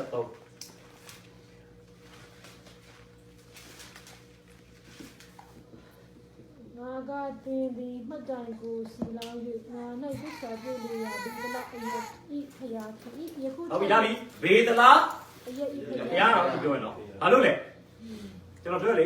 အစပြောင်းနေတဲ့ယာကုပ်ကိုအစပြုတ်နိုင်ဖို့ရန်အတွက်ဘုရားသခင်ဘက်ကသူ့ရဲ့ကမ်းလက်ကိုဘာလို့ခဲ့တဲ့နေရာလဲပြီးခဲ့တဲ့နေရာသူ့ရဲ့ဘဝတစ်စစ်ချိုးနေရာလို့ပြောရင်မမားဘူးဘုရားဆိုတာကျွန်တော်ပြောပြီးအဲ့ခေတ်ကလူတွေကဘယ်လိုပဲသိလဲဘုရားဆိုတာခရီးသွားရင်အိမ်မှာကြံခဲ့တာဘယ်တော့မှငါတို့နဲ့တူမပါဘူးဒါပေမဲ့ဘုရားသခင်ကဘာလုပ်လိုက်လဲသူအိယာနိုးလာတဲ့ခါမှာအဲ့ဒီအိမ်မက်မက်ပြီးအိယာနိုးလာတဲ့ခါမှာဘာပြောလဲဤအရာနဲ့ဘုရားရှိတယ်သူသိသွားတယ်ဘုရားသခင်နေရာတိုင်းမှာအဲ့ခေရဲ့အဲ့ဒီခေရဲ့ဓမ္မပညာကြောင်းဆိုပြောမလားအဲ့ဒီခေရဲ့ theology အရာဘုရားနဲ့ပတ်သက်လို့သူတို့နားလည်တဲ့အရာကဘုရားA ဆိုတဲ့တိုင်းပြည်မှာရှိတဲ့ဘုရား A တိုင်းပြည်နယ်နိမိတ်ထဲမှာပဲရှိတယ် B ဆိုတဲ့နိုင်ငံထဲကိုသွားရင်ကိုဘုရားဒီဘာဖြစ်လဲကြံခဲ့ပြီဒါပေမဲ့အခုတော့ဗေဒလရဲ့ဘုရားဆိုတာဘာဖြစ်လဲယာကုပ်ပဲသွားယာကုပ်နဲ့အတူဆိုတော့သူဒီအကိုကိုဘာလုပ်ခဲ့လဲလိန်ညာခဲ့တာတွေ့ရတယ်နောက်ဆက်ကြည့်အောင်ကျွန်တော်တို့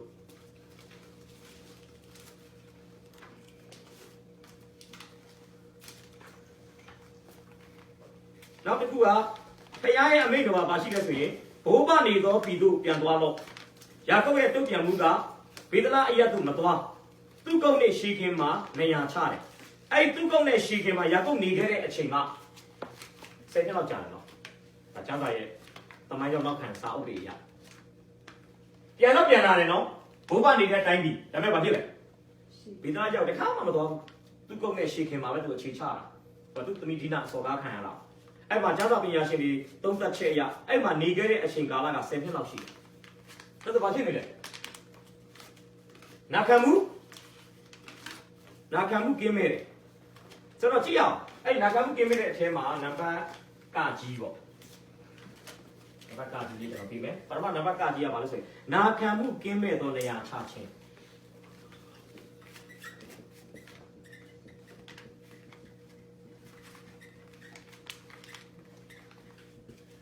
ယာကုပ်ရဲ့အိမ်ဆောက်တာတွေ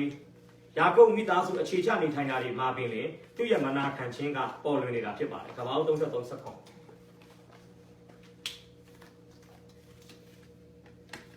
ဖတ်ကြည့်အောင် ယာကုပ်သည်တုတ်ကုတ်အယက်သူခရီးသွား၍ကိုနေဖို့အိမ်ကို၎င်းတိရစ္ဆာန်များနေဖို့ကျင်းကုတ်ကို၎င်းဆောက်လေသူကြောင့်ဤသူအယက်ကိုတုတ်ကုတ်ကို၍တွင်နေသည်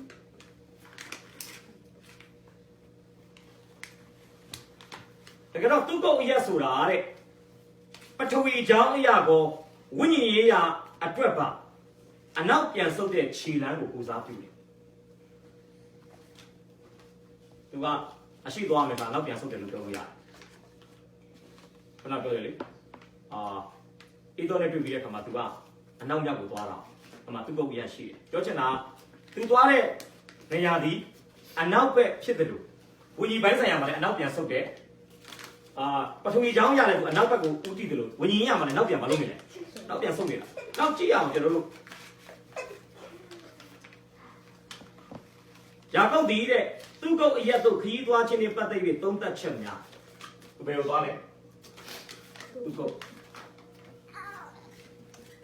ဒီနေ့အခက်အခဲကြောင့်ကျွန်တော်မရေးတော့ပါဘူးအမှကျွန်တော်နည်းနည်းလေးဖတ်ပြမယ်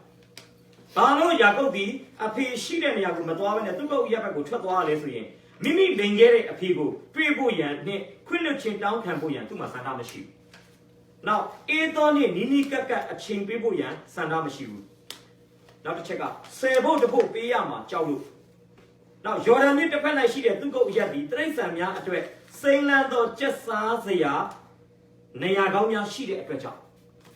ဒါဆိုတော့ဘာလို့လဲသူ့ရဲ့ဝิญญาณပိုင်းဆိုင်ရာအတွက်သူ့တိရစ္ဆာန်တွေရဲ့အစားအစာဘာလို့လဲ ဟုတ်တယ်ဒါကြောင့်ကျွန်တော်ရေးမယ်နော်သူကုတ်အရက်နဲ့ဗေဒလာအရက်ရဲ့ခြားနာချက်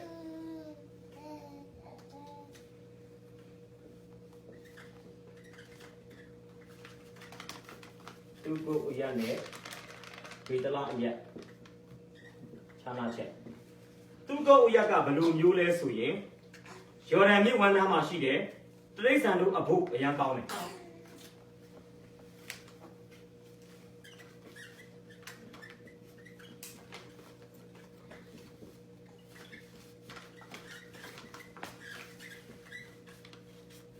ဗေဒနာအရက်ကြတော့တောင်ပေါ်မှာရှိတယ်ပထဝီရေမျက်နှာပြင်ရဆိုရင်ဗေဒနာအရက်ကအမြင့်ပေပုံမြင့်တယ်ပြီးရင်ဝိညာဉ်ရေးရာအတွက်တကယ်ကောင်းတဲ့အရက်ဖြစ်ပါတယ်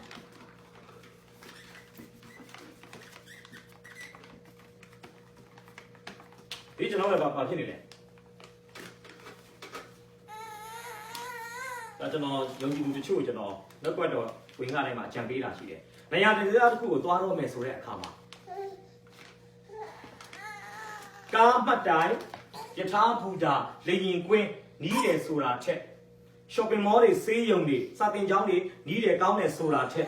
ကိုယ့်ရဲ့ဝิญဉ်ပိုင်းဆိုင်ရာကိုတာဝန်ယူမဲ့ဒီကံကရအတင်းတော့ကောင်းကောင်းရှိတဲ့နေရာဘာလို့လဲကဲအတင်းတော့မရှိတဲ့နေရာရောက်ပြီဆိုရင်လည်းမိတ်ဆွေရဲ့မိသားစုအဖြစ်ဒီတန်ត្រအတင်းတော်တစ်ခုအဲ့နေရာမှာစဖို့ဘာလို့လဲအစီအစဉ်ကိုတလုံးမှနားမလဲတဲ့လူဖြူပြားเจ้าမှာသွားတက်ပြီးအိမ်ငိုက်ပြီးအိမ်ပြန်လာဘာမှအရေးမရှိမှာမဟုတ်ဘူးနော်ဆိုတော့ကျွန်တော်ပြောချင်တာ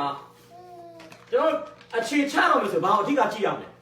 ဝิญဉ်ရေးနဲ့လောကီရေးဘာအဓိကကြည့်ရမလဲတချို့ဆိုရင်ဝင်ငွေကောင်းတဲ့နေရာကိုပြောင်းသွားတယ်ဟိုမှာဝิญဉ်ပိုင်းဆိုင်ရာတာဝန်ယူမဲ့မိသားစုတိုင်းမှာမရှိတဲ့တော့အသက်တာကျဆင်းတော့ပတ်စံတော့အရန်ရတယ်လူကတော့ပြည့်စည်သွားတယ်တချို့ကလက်ခတင်းတင်းမြောက်ပတ်တဲ့လက်ခရတယ်တမာတရားနဲ့အညီသွန်တဲ့အသင်းတော်ရှိတဲ့ခါမှာဝิญဉ်ပိုင်းဆိုင်မှာဘာဖြစ်လဲခိုင်ခန့်တယ်ဒါကြောင့်ဦးရကုတ်တရိษံအဖို့နဲ့မိမိရဲ့ဝิญဉ်ရေးရာအဖို့ရှင်လာတဲ့ခါမှာသူဘာကိုဦးစားပေးလဲတရိษံအဖို့နောက်ပြီးတော့ယာကုတ်ဒီဘာလုပ်လဲဆိုရင်အိမ်ဆောက်တယ်ဗျအိမ်ဆောက်တယ်ဆိုတာကရွေ့မရွေ့ပြားတဲ့အဆောက်အဦပေါ့ယာကုပ်ဒီသူ့ဘိုးဘေးအာဗြဟံကဲ့သို့တဲမဆောက်ဘူး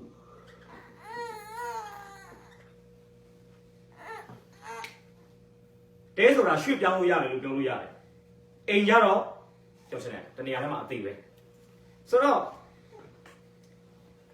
သူဒီကိုခရီးသွားတစ်ယောက်ဖြစ်မှန်းမဖြစ်လေတီတော့ဟိုအခြေချ10မိနစ်လောက်ကြာသွားတော့အဲ့နေရာတစ်ခုမှာသူနေတဲ့ကာလတကယ်တော့သူသွားမဲ့နေရာကခန္ဓာပီထဲဝင်တာနဲ့ဗေဒလာအရက်ကိုမလုပ်ပါနဲ့ဗေဒလာရက်သွားမှာအဲ့နေရာမှာဘုရားနဲ့သူနဲ့တွေ့ဆုံခဲ့မှုတဲ့နေရာအဲ့နေရာမှာသူသစ္စာဂတိတော့ဖြေဖို့ကောင်းတယ်တကယ်တော့သူဗေဒလာအရက်ကဟိုအသက်ကြီးပြီးရောတက်ခေါ်လို့အဲ့ကုတ်တူပြီးသွားဝါခန္ဒီပါမလုပ်လဲအဲ့ဘယ်ပြန်ရောက်တာတော့သူမရောက်ခဲ့ဘူးဆိုတော့ကျွန်တော်ပြောချင်တာကအိမ်ဆောက်တယ်ဘာမလုပ်ဘူးလဲတဲမဆောက်ဘူးကဲနောက်တစ်ခုကြည့်အောင်နာခံမှုကင်းမဲ့သောရစ်ပူဇော်ခြင်းနံပါတ်ခပွေ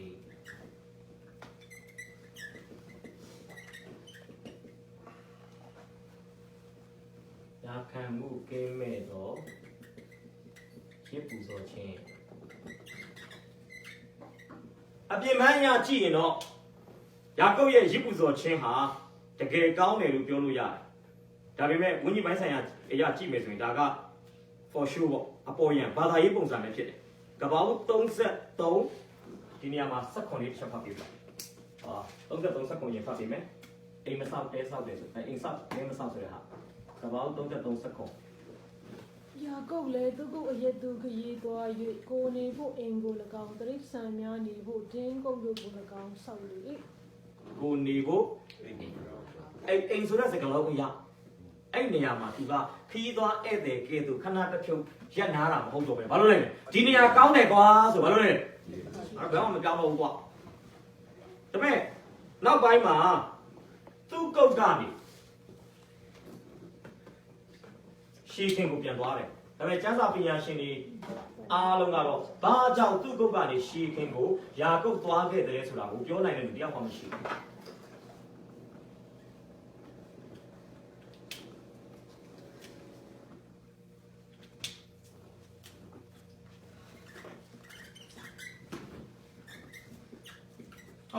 သူ့ကောက်ကနေရှည်ခင်သွားတဲ့အခါမှာ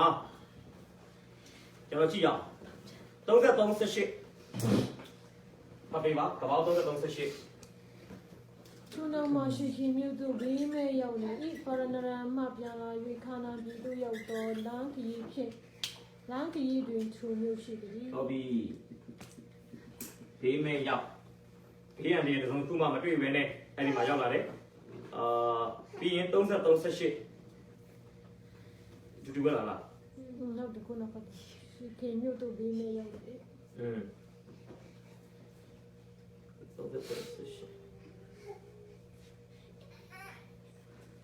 ဘာကြံခဲ့နော်ထိုမျိုးရှေ့မှာတဲကိုစောက်နေ၏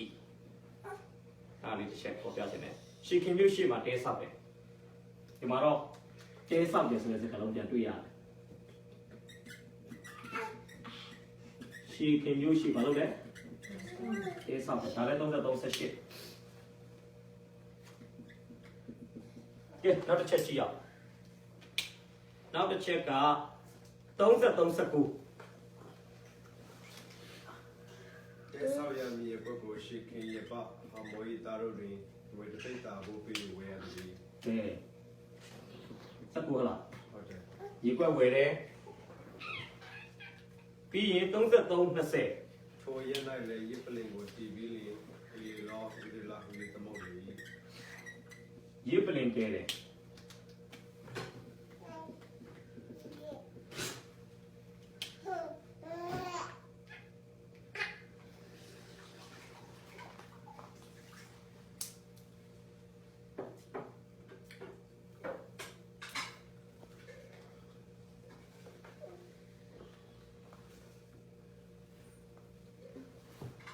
ဆိုခဏကြည့်အောင်ကပောင်း7:8ကပောင်း73လေးဒီအာဗြဟံတို့ဣဇက်တို့ရစ်ပူဇော်ခဲ့တာလေးကျွန်တော်နည်းနည်းလေးပေါ်ပြတယ်သူရစ်ပလင်တရားနဲ့ပတ်သက်ပြီးတော့မှ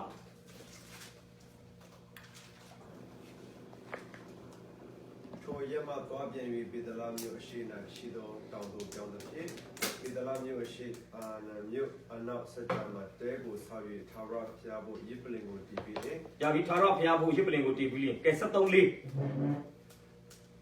ရစ်ပလင်ကိုတီးခဲ့ဘူးသောရက်သို့ရောက်ပြန်လျင်ထိုရက်တွင်ထာဝရဘုရားဤနာမတော်ကိုပတနာပြုပြီး ဟုတ်ပြီအမအာဗြဟံအဖိုးအာဗြဟံရဲ့ရစ်ပလင်တိဆောက်ခြင်းကိုတွေ့ရတယ်ကဲအဖေဣဇက်ကပောင်း26 25 ထိုရ၌ရစ်ပလင်ကိုတီး၍ထာဝရဘုရားနာမတော်ကိုပတနာပြုပြီးတဲကိုလည်းတီးဆောက်၍ကျုံတို့သည်ရေရင်းကိုတူကြ၏ ဟုတ်ပြီ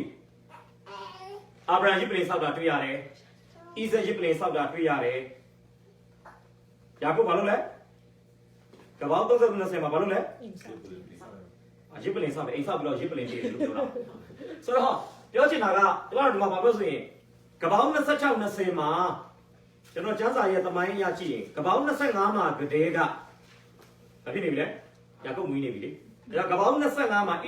ကပောင်း26မှာဣဇက်တဲတဲ့ရစ်ပလင်ဟာသူ့ရဲ့ယာကုပ်ရဲ့အသက်တာမှာပထမဆုံးတွေ့ရတဲ့ရစ်ပလင်ဖြစ်ပြီးကပောင်း33 20မှာကျတော့သူရစ်ပလင်ထပ်တယ်တာတွေ့ရတယ်ဆိုတော့ပြောချင်တာကဒီရစ်ပလင်ဒီပြောမယ်ဆိုရင်ဘာလဲဆိုရင်ဘာသာရေးပုံစံပြီးလို့ရှိရင်နာခံမှုကင်းမဲ့တဲ့ရစ်ပလင်ဖြစ်တယ်ကျမ်းစာကတော့ဗာနဲ့နိုင်ရှင်ထားလဲဆိုရင်115 20ဖတ်ပေးပါ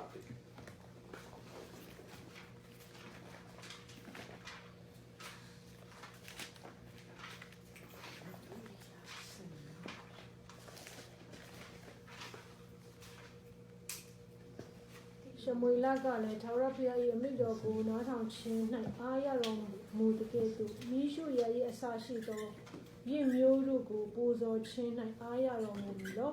အလိုတော်သူ့လိုက်ခြင်းသည်ရင့်မျိုးထက်သာ၍ကောင်း၏နားထောင်ခြင်းသည်သူချီစီဦးထက်သာ၍ကောင်း၏ကဲကျမ်းစာမှာပြောလဲနားထောင်ခြင်းသည် သူချီစီဦးထက်သာ၍ကောင်း၏ obedience is better than sacrifice မြန်မာမှာတော့တိုးထီးစီဦးတော့တကယ်တော့ရစ်ပူဇော်ခြင်းချက်နာခံခြင်းကတာ၍ပါခဲ့လေဟုတ်မယ်အခုသူကရစ်ပူဇော်တယ်ဘာမလုပ်ဘူးလေမနာခံဘူးနာခံမှုကင်းမဲ့တယ်ဗာလဲရစ်ပူဇော်ခြင်းလူအနေနဲ့ဆိုတော့ချီကျူးစီရိုက်တယ်ပဲတကယ်တော့ဒါ ကျွန်တော်ကဘာသာရေးပုံစံပြောမယ်ဆိုရင်တော့ဒါဖယားကိုရိုသေလေးစားတဲ့အပြုမှုကိုလှုပ်ချင်တာလှုပ်ပြီးမှဘာသာရေးနဲ့အပေါ်ယံရှက်ပြီးနှမ်းပါလှုပ်တာလေထူတာတချို့ရှိတယ်လေလှုပ်ချင်တာလှုပ်ပြီးမှတင်းလို့ဆရာပေါ်ပြီးဆူတောင်းလိုက်တာမျိုးလှုပ်ချင်တာလှုပ်ပြီးမှဘာလုပ်လိုက်လဲအသင်းတော်မှာတခုခုဝင်လို့ပေါ့ဘလို့ခေါ်မလဲအပေါ်ကကျွန်တော်တို့ကကုတ်မလဲဖုံးတာပေါ့ဗျနဲ့ဖုံးတကယ်တော့သူကသူ့ကုတ်ရမှာနေတာတွေရှေခင်မြို့ရှေ့မှာတဲကိုစောက်တာကလေးကသူ့ဝิญဉ်ပိုင်းဆိုင်ရာမှာသူကလုံးဝပြစ်မှုကျူးလွန်နေပြီဒါပေမဲ့သူကျူးလွန်ခဲ့တဲ့ပြစ်မှုကြီးများကိုဘာနဲ့ဖုံးလဲရစ်လင်တယ်ပြီးတော့မှတော့ဘုရားသခင်ကြိုက်တာမဟုတ်ဘူးတော့ဒါတော့ဘာသာရေးသမားပဲဘာသာရေးသမားဆိုတာဘုရားမကြိုက်တဲ့ဟာတွေကိုလှုပ်ထားတဲ့ဟာတွေကိုဘာနဲ့ဖုံးတတ်လဲပါရီရှယ်ဆိုရင်ကြည့်လေမုဆိုမအိမ်ကိုလူတယ်ညတုန်းလမ်းပေါ်မှာပထနာအရှိကြီးယူပြီးတော့ဘာလုပ်လဲဖုံးတာဟုတ်ဟိုမှာသူများကိုညှင်းဆဲခဲ့တာမပေါ်ဘာလို့လဲလမ်းမရောက်တော့ဘာလို့လဲဆူတောင်းတယ်ဟုတ်တယ်ညာကုတ်လည်းဒီပုံစံပါပဲဟန်ပြဘာသာရေးဟန်ဆောင်ဘာသာရေးပြောချင်တာပါလေဒါမျိုးကဘာမဖြစ်သေးလို့လဲတတန်ကူပြောင်းရေးကာလတခါကအဲ့လိုလုပ်တဲ့လူတွေကပင်ပန်းတယ်ကျွန်တော်ကြည့်တယ်တချို့ကကဲတင်ချင်းတကယ်မရောက်ဘူးဓမ္မတိတာလဲချီဆောင်ချင်းအကြောင်းပြောရင်မျက်စိမျက်နှာအရင်ပြက်တယ်ဗျာဒါပေမဲ့ကိုကဲတင်ချင်းစိတ်ချမှုမရှိတာကိုပိဋကတိမှာလည်းမဖြစ်တယ်ကြောက်တယ်ဒါကြောင့်သူကတတ်နိုင်တော့ထာဝရတဲ့ရထားကဲတင်စိတ်ချမှုရှိတဲ့လူတွေသုံးဆွဲနေတဲ့ကိုကလူတွေကတော့ရင်ဘတ်ကြီးထဲကနေတကယ်သဘောပေါက်ပြီးသုံးဆွဲတာသူကတော့ရှာဖျားလေးနဲ့မဖြစ်တယ်မမတို့ဘောင်းကင်းကမမတို့ဘောင်းကင်းကကိုရုံးပတ်လဲကိုရုံးပတ်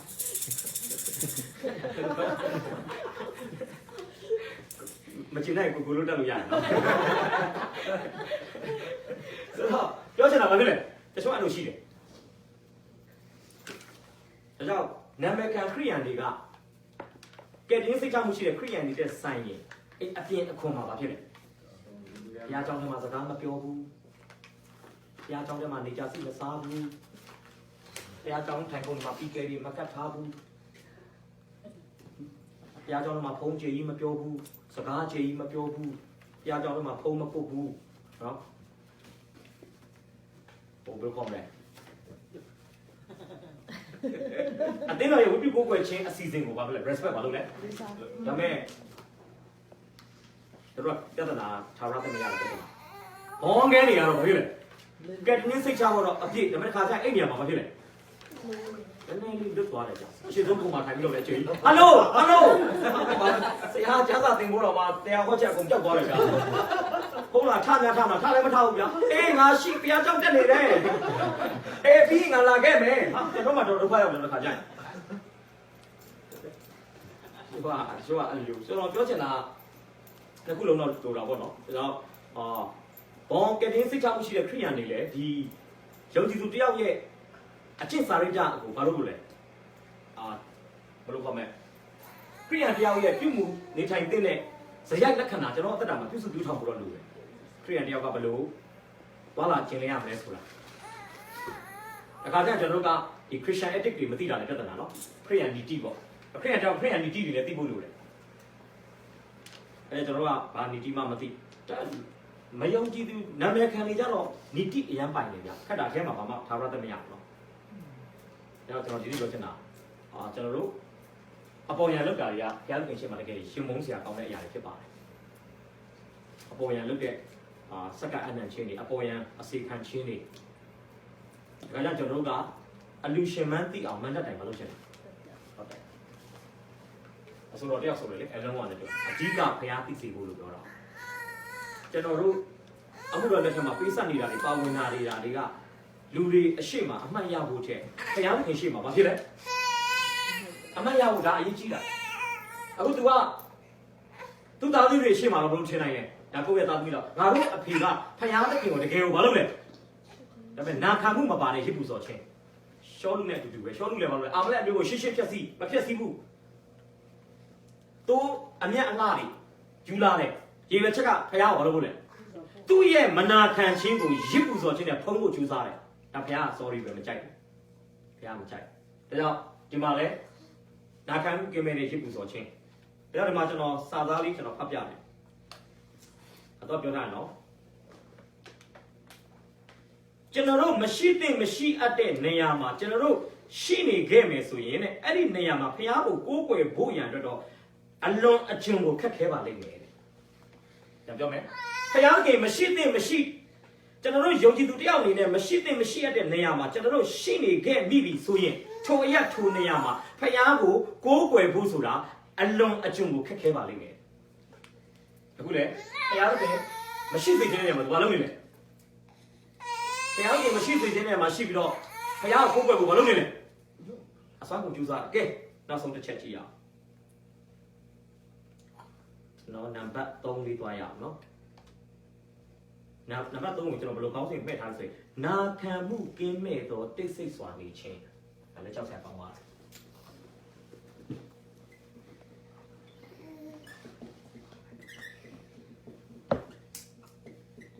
နာခံမှုကင်းမဲ့သောတိတ်ဆိတ်စွာနေခြင်း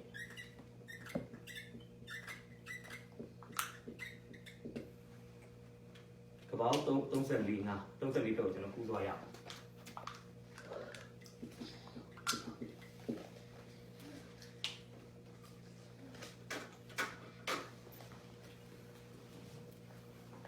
ပတ်ပြီပါယာကုပ်သည်မိမိသမီးဒီနာကိုရှေခင်မင်းသားရှုတ်ချကြောင်းကိုကြားသိတော်လဲမိမိသားတို့သည်တောရမတရိษံတို့နှင့်အတူရှိသည်ဖြစ်၍သူတို့ကိုငတ်လင့်လျက်တိတ်ဆိတ်စွာနေလေ၏ဟုတ်ပြီကဲအဲ့ဒါကိုကြည့်ရအောင်ကျွန်တော်လေ့လာတဲ့အခါမှာကျွန်တော်ဗာတွေ့လဲဆိုရင်ဒီဓမ္မပညာရှင်တွေပြောထားတဲ့ဟာလေးကျွန်တော်နည်းနည်းလေးပေါ်ပြပါနော်ပါဒနရံပီကနေတဲ့ယာကုပ်ထွက်လာတဲ့အချိန်မှာသူ့သမီးဒီနာရဲ့အသက်ကအနည်းဆုံး6နှစ်ကနေ9နှစ်ကပောက်30စနစ်အသက်တော့မပါဘူးနော်အဲ့ကျမ်းပိုက်ကြည့်အောင်ကပောက်အခန်းကြီး30ပိုင်းငယ်စနစ်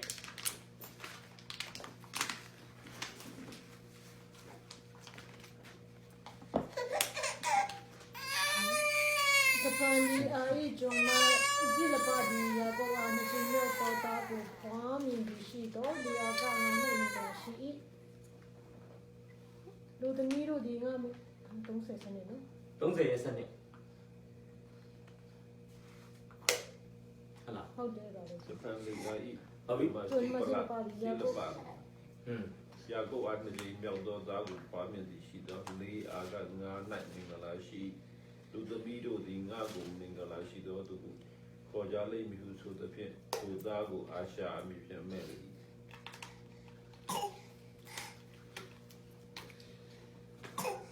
27မှာတယ်သူတို့က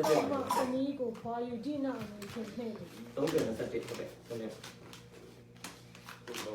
တော့အနီးစတော့ပြကြည့်လေအနီးစတော့ပြကြည့်ရအောင်သူနေတာဗတဲ့နဲ့လဲခဏပြီးပါ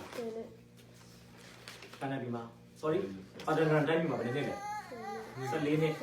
20 20နဲ့လား20မိမ2ယောက်ရဖို့ဘယ်လောက်ကြုံခံရလဲ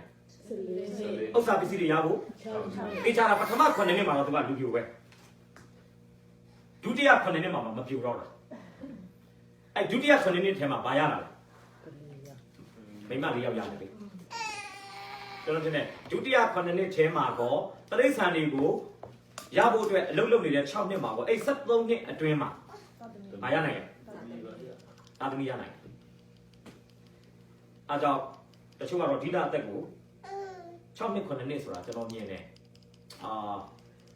သူကမောင်နှမကြီးထဲမှာအဆုံးပိုင်းတော့ဖြစ်နိုင်တာသိနော်ရောသက်ချက်တော့ကြီးနိုင်တယ်ဗျာကျန်တဲ့အကူတွေထက်မလုပ်နိုင်လဲအဲ့တော့သူကခတ်မှန်းလိုက်တာအဲ့ချိန်မှာဒီနာယာကုပ်ဦးလေးလာဘလက်ကထွက်ပြေးလာတဲ့အခါမှာဒီနာရဲ့အသက်ကဘယ်လောက်လဲ6နှစ်သို့မဟုတ်9နှစ်အရွယ်ဒီရှီခင်ကိုရောက်လာတဲ့အခါမှာလေဒီနာရဲ့အသက်ဟာလက်ထပ်လို့ရတဲ့အသက်ဒါပေမဲ့သူတို့ခေတ်ရလက်ထပ်လို့ရတဲ့အသက်ကလည်းကျွန်တော်နည်းနည်းတော့ကြောက်သွားတယ်17နှစ်သို့မဟုတ်73နှစ်ဟိုအကောင်ကြီးတွေပဲထွားနေလို့တော့မပြောတတ်ဘူးဒီနော်ကြည့်လိုက်73နှစ်ဆိုအရက်ကြီးကအပေါ်တော့မောကြည့်ရမယ်တဲ့တူပဲနော်12နှစ်ဝတ်တဲ့အင်ကြီးရတယ်ဘာဖြစ်လဲ12နှစ်ကကျွန်တော်ထင်တယ်ဦးစောလို့အရက်လောက်များဖြစ်နေလားတော့မပြောတတ်ဘူးနော်အသက်ကဘေးလိုက်12နှစ်အကောင်ကြီးကဘာဖြစ်လဲတကယ်နုထွားကြီးလေဆိုတော့အဲ့ဒီမှာသူစပြီးတော့ပြဿနာတက်တာဖြစ်တယ် တကယ်ရာကုတ်ကကြီးလက်မှနေခဲ့တဲ့လူတောသားတယောက်လို့ပြောရင်မမားပါဘူးဒါပေမဲ့အခုကတောသားမျိုးလောက်တူပေါ့ဘယ်ရောက်လာလဲကာနန်ပြည်ထဲမှာရှီခင်မြို့နားမှာအဲ့ရှီခင်မြို့ဟာတကယ်ကိုအန်ဒီရများတဲ့မြို့တစ်မြို့ဖြစ်တယ်အဲ့မှာကျွန်တော်ကြည့်အောင်ကပောက်3310ကပောက်3310 ရာကုတ်ကလည်းချိုသူမဆိုပါနဲ့ ဆေးရုံနဲ့တွေ့ရတော့ဆက်က စိတ်တော်နဲ့တွေ့ပြီးမှလည်းကျွန်တော်ဆက်တော်လက်ဆောင်ကိုခံယူတော်မူ ဟမ်ဟုတ်လား တော်ပြီလေတော့ ခဏကျွန်တော်မသိဘူး33 34 10ဖြစ်မယ် sorry ခဏလေး ဆေးရုံတွေ ငါတို့လည်းဒီပြည်စီတာမရှိညာချအောက်ကရလို့ချင်းကိုပြောတဲ့အပိုင်းကိုကြားလို့ဆိုပြီး ခဏလေးကိ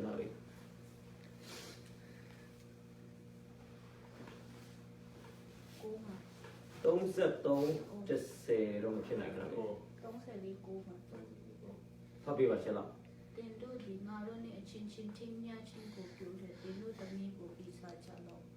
ငါတို့သမီးနဲ့လည်းဆုံးဖြတ်ကြတော့ အဲ့ဒါလည်းမဟုတ်သေးဘူး34တစ်အရင်ကြည့်ပြလိုက်မယ်34တစ် ရာကုတ်ဒီမယာလေးအားဖွားမြင်တော်သမီးဒီနာဒီသူပြည်ကို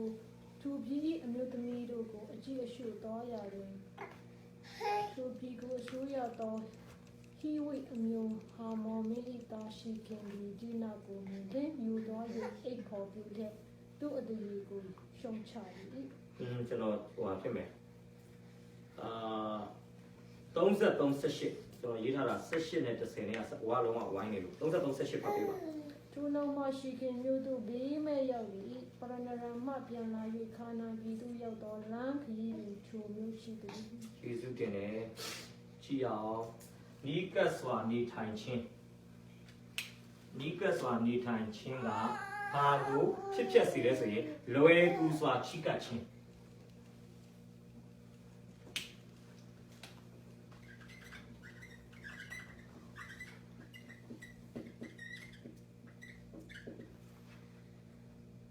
အဲ့လွယ်ကူစွာချိကပ်ခြင်းအဖြစ်နောက်ဆုံးမှာဒီနာဆုံးတာပြန်လာဖြစ်ပါ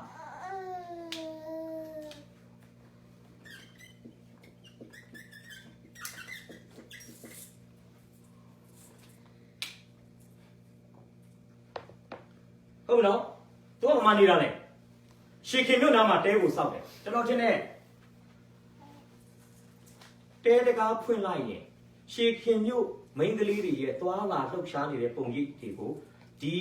အပြိုပေါက်လေးဖြစ်တဲ့ဒီနာဘာလို့နေရလဲနေနေညညနေနေမြင်နေရတော့ပြောချင်တယ်တဲဆောက်ထားတာမြို့နယ်ကတ်ကတ်လေးဖြစ်မယ်သူအိမ်ရှိဘေးနာလမ်းမလည်းဖြတ်သွားမယ်ပြဒါတွေဘာလို့ထားလဲတရက်နဲ့မဟုတ်ဘူးနော်မြင်ပန်များတဲ့အခါမှာသူဘာလို့ရှင်းလာလဲရှေခင်မြို့ထဲမှာအုတ်ထင်းစီမပါပဲဘာလို့ရှင်းလဲနောက်တစ်ဖက်ကနေကြည့်မယ်ဆိုရင်တချို့ကလည်းဘာပြောလဲဆိုရင်ဒီနာအိမ်ပြင်ထွက်ရတဲ့အကြောင်းရင်းကသူ့မိသားစုကပြောစရာမကောင်းဘူးတဲ့အဖေကမိန်းမ၄ယောက်ယူထားတယ်အဲ့မိန်းမ၄ယောက်ကလည်းပြောမယ်ဆိုတစ်ချက်ဗျာမစည်းရုံးဘူးဒါကြောင့်သူကဘာမလုပ်ချင်ဘူးလဲယောက်ျားလေးဆိုရင်အကိုတွေနဲ့ဘာလုပ်လို့ရလဲတိုးသွားကြောင်းတော့လိုက်သွားလို့ရတယ်အခုမိန်းကလေးဆိုကျွန်တော်အိမ်မှာဆိုတော့ဘာလုပ်လဲဟုတ်တယ်ကျွန်တော်ထင်တယ်ဒီလေအာနဲ့ရာခီလာရဲ့ပဋိပက္ခဂျာကျွလေအာရဲ့ဂျုံမရာခီလာရဲ့ဂျုံအားတို့ဂျုံမတို့ရဲ့ပဋိပက္ခဂျာမှာမိန်းကလေးပြီးဘာလုပ်နေလဲနေနေညညဘာဖြစ်လဲဒါကြောင့်သမီးမိန်းကလေးတွေလမ်းထွက်ပြီးဆိုရင်သိချတယ်အိမ်ကသူတို့တက်ဘာဖြစ်လို့လဲနေချင်းစရာမကောင်းဘူးပြပြီးအဲ့ဒါဆိုတော့သိချတယ်နော်အိမ်ပြန်လာရင်မကြိုက်ဘူးဒါတော့နီးတော့လွယ်လွယ်နဲ့သွားလို့ရတယ်လေဒါကျွန်တော်တို့ကလည်းကိုယ်သားသမီးတွေအတွက်စုံစမ်းနောက်ဆက်ခြင်းကြီးမားလွန်းတဲ့နေရာမှာဘာဖြစ်လဲဟုတ်တယ်မနေခိုင်းဖို့လိုတယ်ဗျဒါအနေနဲ့ဒါကျွန်တော်အတိအကျကပြောတယ်ဒါမြို့နှမြို့နာမည်တော့ပြောပြကျွန်တော်ဒီမှာတော့ကြည့်ပြီးလေးစားဖြစ်မှကျွန်တော်မပြောတော့ဘူးပြီးချင်တော့အစီအစဉ်ပြီးမှကျွန်တော်လက်တွေ့ပြီးတာလေးပေါ့ဟောလက်ဖက်ရိုက်တိုက်ပြီးတော့ဒါဘာပြောလဲဆိုရင်ကျွန်တော်ရဲ့ဆရာတပါးပေါ့ရန်ကြောင်တက်တယ်တော့ကျွန်တော်ကလေးတွေကိုလည်းအဲ့ဒီမြို့မှာကျွန်တော်မကြည့်ခိုင်းဘူးလေဘာလို့လဲဆရာဒါစာပေနဲ့ပြောတာအဲ့ဒီမြို့ကကလေးတွေက10တန်းလောက်ဆိုရင်ねယောက်ျားကလေးနဲ့မိန်းကလေးကအတူတူနေပြီးသွားပြီအဲ့ဒါကရင်ချင်းမှုတစ်ခုလို့ဖြစ်နေတယ်အလေးလာတစ်ခုလို့ဖြစ်နေတယ်အဲ့ဒါကိုဘယ်သူမှအပြစ်လို့အဲ့ဒီမြို့မှာဆိုရင် အဖော်ကြုံညာတွေရမ်းပေါ်တယ်နော်ဟိုအကာဘပစီဘလို့တော့ကိုရဆိုင်မှာစပုတ်ကိုပေးတယ်မှာဘောလုံးတွေကြိုက်တာဘာလို့လဲအဲ့မျိုးမှာအဲ့တက်တနာရှိတယ်နောက်သူနောက်ထပ်ပြောတယ်ကျွန်တော်ကလေးတွေကိုတဲ့အဲ့ရက်ကွက်မှာမကြည့်ခိုင်းဘူးဘာလို့လဲအဲ့ရက်ကွက်ကငမူးတွေကြီးပဲတဲ့ဆရာကူရေးသုံးတဲ့စကားကိုကျွန်တော်ငါသုံးမယ်ဆိုရင်အဲ့ရက်ကွက်ကလူတွေကမအိုဆေးတောက်ကြတယ်ဗျအချက်တောက်လို့ငငယ်လေးနဲ့မဖြစ်နဲ့မအိုနိုင်ဘူး20ဆိုသေးပြီအစိတ်ဆိုသေးပြီရလူရတော့မအိုဆေးမမီဝဲဘူးပြောပြီးရှင်းတော့ဘာအိုလဲ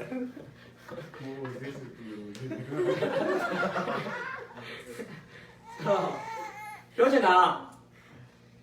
ကျွန်တော်တွေ့တဲ့ကလေးလေးတွေချစ်စရာလေးတွေနော်၄နှစ်၅နှစ်မူကြိုလဲအေးလေးလွယ်ပြီးတော့ကြောင်းကားဆောခုနတက်ရှိတဲ့ဒီကောင်တွေရက်သမားဖြစ်နေပြီအောင်စရာတော့စေတန်းအောင်လည်းတက်ကတူမတက်ချဘူးဗျမူယူတဲ့ဘဝနဲ့မဖြစ်လေအသေးဒီရောအသေးယောဂတွေလည်းဆုံးကြတယ်ဗျစပင်းတွေအော်ထောင်ထောင်နဲ့ဟိုဘယ်လိုမနေ့အိယာထားတာနဲ့ဂရင်အောက်မှာအရက်ပလင်းဆန်းပြီးကြပြောချင်တာအဖေတွေဦးလေးတွေလုတ်တဲ့အခါမှာကလေးတွေကအထုမြင်ကလေးတို့ရက်သွားဝယ်ခိုင်းကလေးတွေကဝယ်လဲလမ်းမှာလဲကြီးတယ်ကလေးတွေကိုစစ်လိုက်သွားဝယ်ခိုင်းဝယ်လဲဘာလဲချတယ်ဆိုတော့ဒါကျွန်တော်တွေဘာလုပ်လဲစုံစမ်းနောက်ဆက်ခြင်းနဲ့နိနိကကအသက်ရှင်တာအန်ဒီရဘာလုပ်လဲဟုတ်တယ်လောင်ကစားလုတ်တဲ့နေရာနားမှာကိုကချန်စီယိုကပ်ပြီးနေမယ်ဆိုရင်တော့ကိုယ့်ရဲ့ဝိညာဉ်ပိုင်းဆိုင်ရာကိုခံအားအရန်ကောင်းလို့ရင်တော့ပြဿနာမဟုတ်ဘူးမဟုတ်ရင်တော့မဖြစ်နိုင်ဘူးဒါတည်းနည်းနည်းချင်းကြားနေရတာကျွန်တော်တို့ကတတိတော်ထားဖို့လိုရယ်နော်အခုတော့ तू ကသွားတော့အမဘာတွေ့ရလဲဆိုရင်သူ့သမီးကိုစော်ကားလိုက်တဲ့အခါမှာယာကုပ်ကဘာလုပ်နေလဲဟုတ်တယ်ဒီမှာဘာပေါ်ပြလဲဆိုရင်ယာကုပ်ဤတိတ်ဆိတ်စွာနေခြင်းမသားပိတ်ထားနော်ယာကုပ်ရဲ့တိတ်ဆိတ်စွာနေခြင်းကတဲ့ဘာဖြစ်လဲဆိုရင်ယာကုပ်ဤသားများ၏အကြံစီချက်ပို့ပြီးတော့မှကြောက်စရာကောင်းတယ်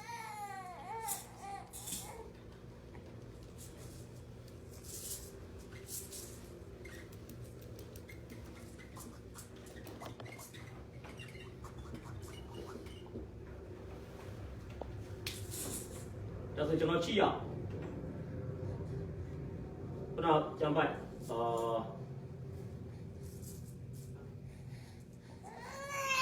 အပိုင်နဲ့ငါ့ကိုပြန်ဖတ်ပေးပါကပောင်း34 5ယာကုပ်သည်မိမိသမီးကြီးနာကိုစီစဉ်နေတာရှုံချကြောင်းကိုကြားသိတော်လဲမိမိသားတို့သည်တောအရမတရိษံတို့နှင့်အတူရှိသည်ဖြစ်၍သူတို့ကိုငတ်လက်လက်တိတ်ဆိတ်စွာနေသည်ဟုတ်ပြီသမီးလေးကအပြူလေးပြီးမြို့ထဲသွားတဲ့အခါမှာရှေခင်မင်းသားကဘာဖြစ်လဲဒါကရှေခင်မင်းသားသူ့လက်ထပ်ဖို့အစီအစဉ်မရှိဘူးဒီကတော့ဖြက်စီးလိုက်တာကျန်တာအိတ်ဖို့ပြုတ်တယ်ဆိုတာအာရမပြုတ်လိုက်တာ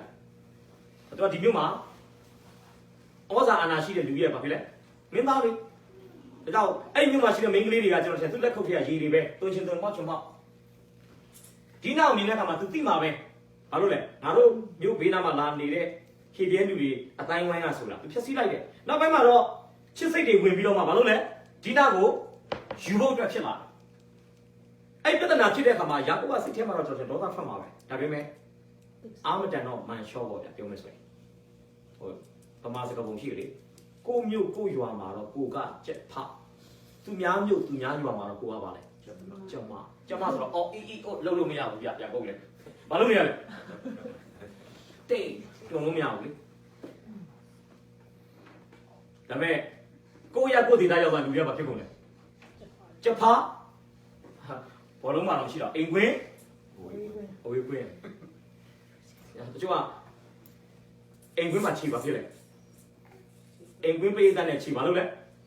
တောက်ကံဘောကန်တော့မဆိုရေတံပူတွေနဲ့ပြည့်ဟိုကလူကကြောက်နေရဘာလို့လဲဘောလုံးကောင်းကောင်းကန်လို့အာမကိုနိုင်သွားတယ်ဗျနိုင်တယ်ဆိုတာအိမ်ခွင်းအားနဲ့မတရားဖိပြီးတော့ဘာလို့လဲ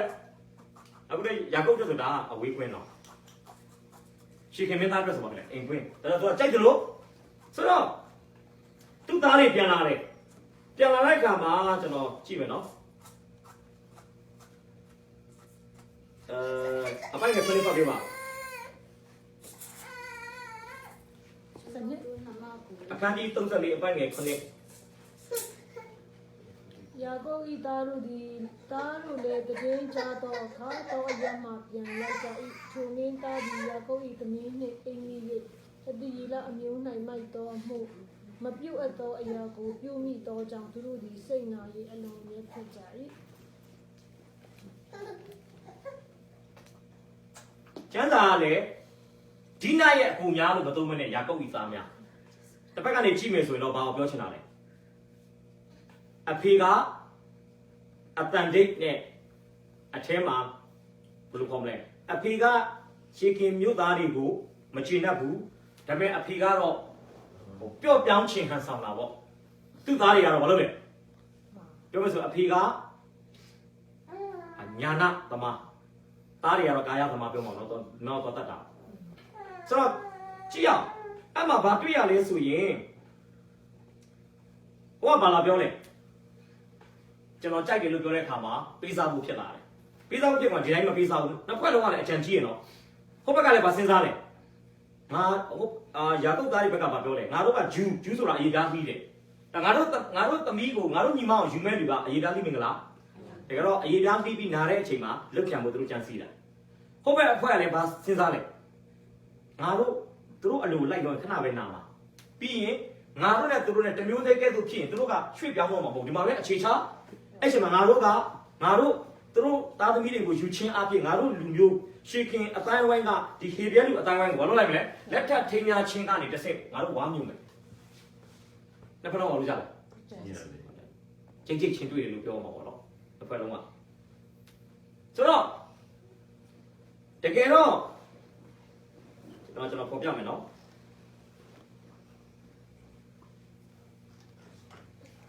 ယာကုပ်ကတဲ့သူ့သမီးကိုလူမျိုးကွဲနဲ့လက်ထပ်စီခြင်းဟာအာဗြဟံရဲ့ဗြိဉ္ကြီးအာဗြဟံဗြိဉ္ကြီးဤဂရိတော်နဲ့ရေပဲချက်ကိုစန့်ကျင်တယ်ဖခင်ယာကုပ်ဤညွှန်ကြားချက်ကိုစန့်ကျင်တယ်ဒါတော့ဖခင်ယာကုပ်ကဖခင်ဣဇက်ဤညွှန်ကြားချက်ကိုစန့်ကျင်ဣဇက်ကဘာပြောပြီးသားလဲသူ့တော်ဘာပြောလဲခါနန်ပြည်သားတွေနဲ့မင်းမယူနဲ့မင်းကိုအေးသောခါနန်ပြည်သားနဲ့ခါနန်ပြည်သမီးကိုယူလာတော့ငါတို့တော်တော်ရင်နာလာပြီဒါကြောင့်မင်းကဘာလုပ်လဲပါဒနာရရက်ကိုသွားပြီးဘာလုပ်လဲဟိုသူသားသမီးကလေးကြမှာဘာလဲဖြစ်တော့မလဲအဲ့ဒါတော့အဲ့ခေတ်မှာတပားမျိုးသားကိုအရေးသားပြီးခိုင်းနေဆိုတာအပေါ်ယံကြည့်ရင်လည်းလက်ခံလို့ရတယ်တဲ့ဒါပေမဲ့အတွင်းမှာအရင်ကြောက်စရာကောင်းတယ်ဒါကြောင့်ယာကုပ်သမီးစော်ကားခံရတာရှက်စရာကောင်းတဲ့အဖြစ်ဖြစ်ပြီးယာကုပ်သားတွေနောက်ပိုင်းမှာလူသက်သမားဖြစ်သွားတာဟာကြောက်စရာကောင်းတဲ့အရာဖြစ်တယ်ဒီမှာတွေ့ရတယ်နော်ယာကုပ်၏အဖြစ်တင်မှုမှာအာရော့နေတယ်သူ့သားတွေသူအဖြစ်တင်တာဆိုတော့ကျွန်တော်ဇလန်းပြန်ဆက်မယ်ဆိုရင်ဘာလုပ်လိုက်လဲအရေးသားမင်္ဂလာလုပ်ဖို့ဖြစ်သွားတယ်ဖြစ်တဲ့အချိန်မှာကြည့်အောင်အပိုင်ငယ်ကဘာဦး34အပိုင်ငယ်24ကနေကျွန်တော်တို့9လောက်ထိအရင်ဖတ်ပေး25လောက်ထိအရင်ဖတ်ပေးပါအာမော်မင်းနှင့်သားတော်ရှိခင်ပြောသောစကားကိုမြို့တကားမှထွက်သောသူပေါင်းတို့သည်နားထောင်၍ယောက်ျားရှိသမျှတို့သည်အည်ဖြားလင်းမင်္ဂလာကိုခံကြ၏ထိုသို့ခံ၍3ရက်မြောက်သောနေ့၌အလိုနာကြသောအခါယာကုပ်သားဒီနာ၏မောင်ရှေမောင်နှင့်လီဝိညီနာနှစ်ယောက်တို့သည်ဒါလည်းနဲ့ကိုတယောက်တစ်စင်းစီဆွဲကန်ရပတိမရှိသောထိုမျိုးကိုတက်၍ယောက်ျားအပေါင်းတို့ကိုတတ်လေ၏ဟုတ်ပြီယာကုပ်သားများလူတတ်တယ်ဒါကြောက်စရာကောင်းတယ်ကြည့်အောင်အဲ့မှာဘာတွေ့ရလဲအရေးသားကြည့်တယ်ဟိုအဖွဲ့တွေကဘာလို့ထားပြီးသားလဲနာနေကြတယ်အဲ့ဒါကြောင့်ပြောတယ်လေဒီမှာလည်းကျွန်တော်ခဏခဏကြားနေတာပဲပမာလေဟောကျွန်တော်လာခဲ့တဲ့ state မှာကလေးလေးမွေးတာနဲ့တယောက်ကကြံပေးတယ်နင်းသားကိုအရေးသားကြည့်လိုက်ပလားတဲ့ငယ်လုံးကြီးဘာဖြစ်လဲမနာဘူးတဲ့ကြီးမဆိုရင်ဘာဖြစ်လဲဆေးရုံကလည်းမလီးပေးတော့ဘူးတဲ့တယောက်ဆိုရင်7နှစ်6နှစ်လောက်ဖြစ်တဲ့ခါမှာဆေးရုံကမလုပ်ပေးတော့ဘူးတချို့ဆိုမွေးတာလည်းမလုပ်လဲမွေးတဲ့ရက်ပိုင်းပြမှာအရေးသားကြည့်မင်္ဂလာကျမကြီးရှုတော့ကလည်းကြည့်ပြီးတော့အခုကဒီလူလေးကျွန်တော်ရှင်နေအရွယ်ရောက်နေတယ်လူကြီးတွေ80လဲပါမယ်90လဲပါမယ်ဆိုတော့ကျွန်တော်ရှင်နေသူတို့ကျန်းစာနာတယ်လို့ပြောရင်တော့အနာရင်းပြီးကျွန်တော်အိယာကတော့မထနိုင်ပဲနဲ့အိယာပေါ်မှာတုံလုံးပက်လက်ဖြစ်ပြီးမိမတွေပဲကျွန်တော်ချက်ပြုတ်စားတော့လုတ်ကင်နိုင်တဲ့အချိန်မှာလူဝိနဲ့ရှိမောင်ညီကိုနှစ်ယောက်ကဓားကင်ပြီးဘာလို့လဲဝင်ခုတ်တာအိမ်လေးကိုဒါတော့သူကဘာလို့ထားပြီးသားလဲကြံစီထားပြီးသားဆိုတော့ကျွန်တော်မြင်တဲ့သူ့သားတွေ ကြံစီတာလဲယာကုပ်တိကောင်းသိနိုင်တယ်ဒါအဖေကလည်းမလုပ်နေလဲနာစီနေတယ်မသိတယ်လို့ပဲဆိုတော့ဒါကြောင့်ဒီမှာပြောရင်လေယာကုပ်ရဲ့တိတ်ဆိတ်စွာနေခြင်းကသားတွေရဲ့ပောက်ကွဲတဲ့ဒေါသအဲ့ဒါဖြစ်တော့ကိုကြောက်စရာကောင်းတယ်နော်တကယ်သူ့သားတွေသူဘာလုပ်ရမှာလဲသားတို့ဒါမျိုးအကောင်နေမင်းတို့ဘာကြံနေလဲဆိုတာငါသိတယ်နော်မင်းတို့မရိုးသားဘူးတကယ်တော့သူ့သားတွေပြောရမှာမင်းတို့မလုံးနဲ့ငါတို့နဲ့သူတို့နဲ့ကတူလို့မရဘူးတကယ်တော့ကိုသမီးဒီလိုဖြစ်သွားပြီဆိုလဲကြည်ကြည်နက်နက်ကြီးနဲ့အပြိုရည်ပြတ်သွားပြီဆိုလဲဘာလို့ရမလဲဟောမယုံကြည်သူဟိုဘယ်လိုခေါ်မလဲမယုံကြည်သူနဲ့ယူတာထက်ဆိုင်ရင်ငါသမီးအပြိုရည်ပြတ်ပြီမဲ့လဲငါတို့ဒီအရက်ကနေငါတို့တဲတွေမဆောက်တော့ဘဲနဲ့ထွက်ခွာသွားပြီးတော့မှငါတို့နေရာတစ်မှာဘဝတစ်ကိုပြန်ဆရင်ဆိုရင်တော့ဒါတကယ်ကောင်းတဲ့ကိစ္စဒါငါတို့အသွားမတော်တထမ်းဖရားရဲ့ညွှန်ကြားချက်ကိုငါတို့ဝင်မခံဘဲနဲ့လောကသားနီးတူဟာငါတို့ကမျက်မြင်အရာတွေကိုပဲဆွဲလန်းပြီးတော့နေရာချမိတဲ့အတွက်ကြောင့်ဒီဆုံးရှုံးမှုဖြစ်တယ်ဆိုပြီးတော့မှဒီအမားနဲ့သင်ခန်းစာယူပြီးထွက်သွားရမှာဘာလို့လဲအဲ့ဒီမျိုးမှာပေကပ်ပြီးနေဖို့ဘာလို့လဲအကျန်းစီဆိုတော့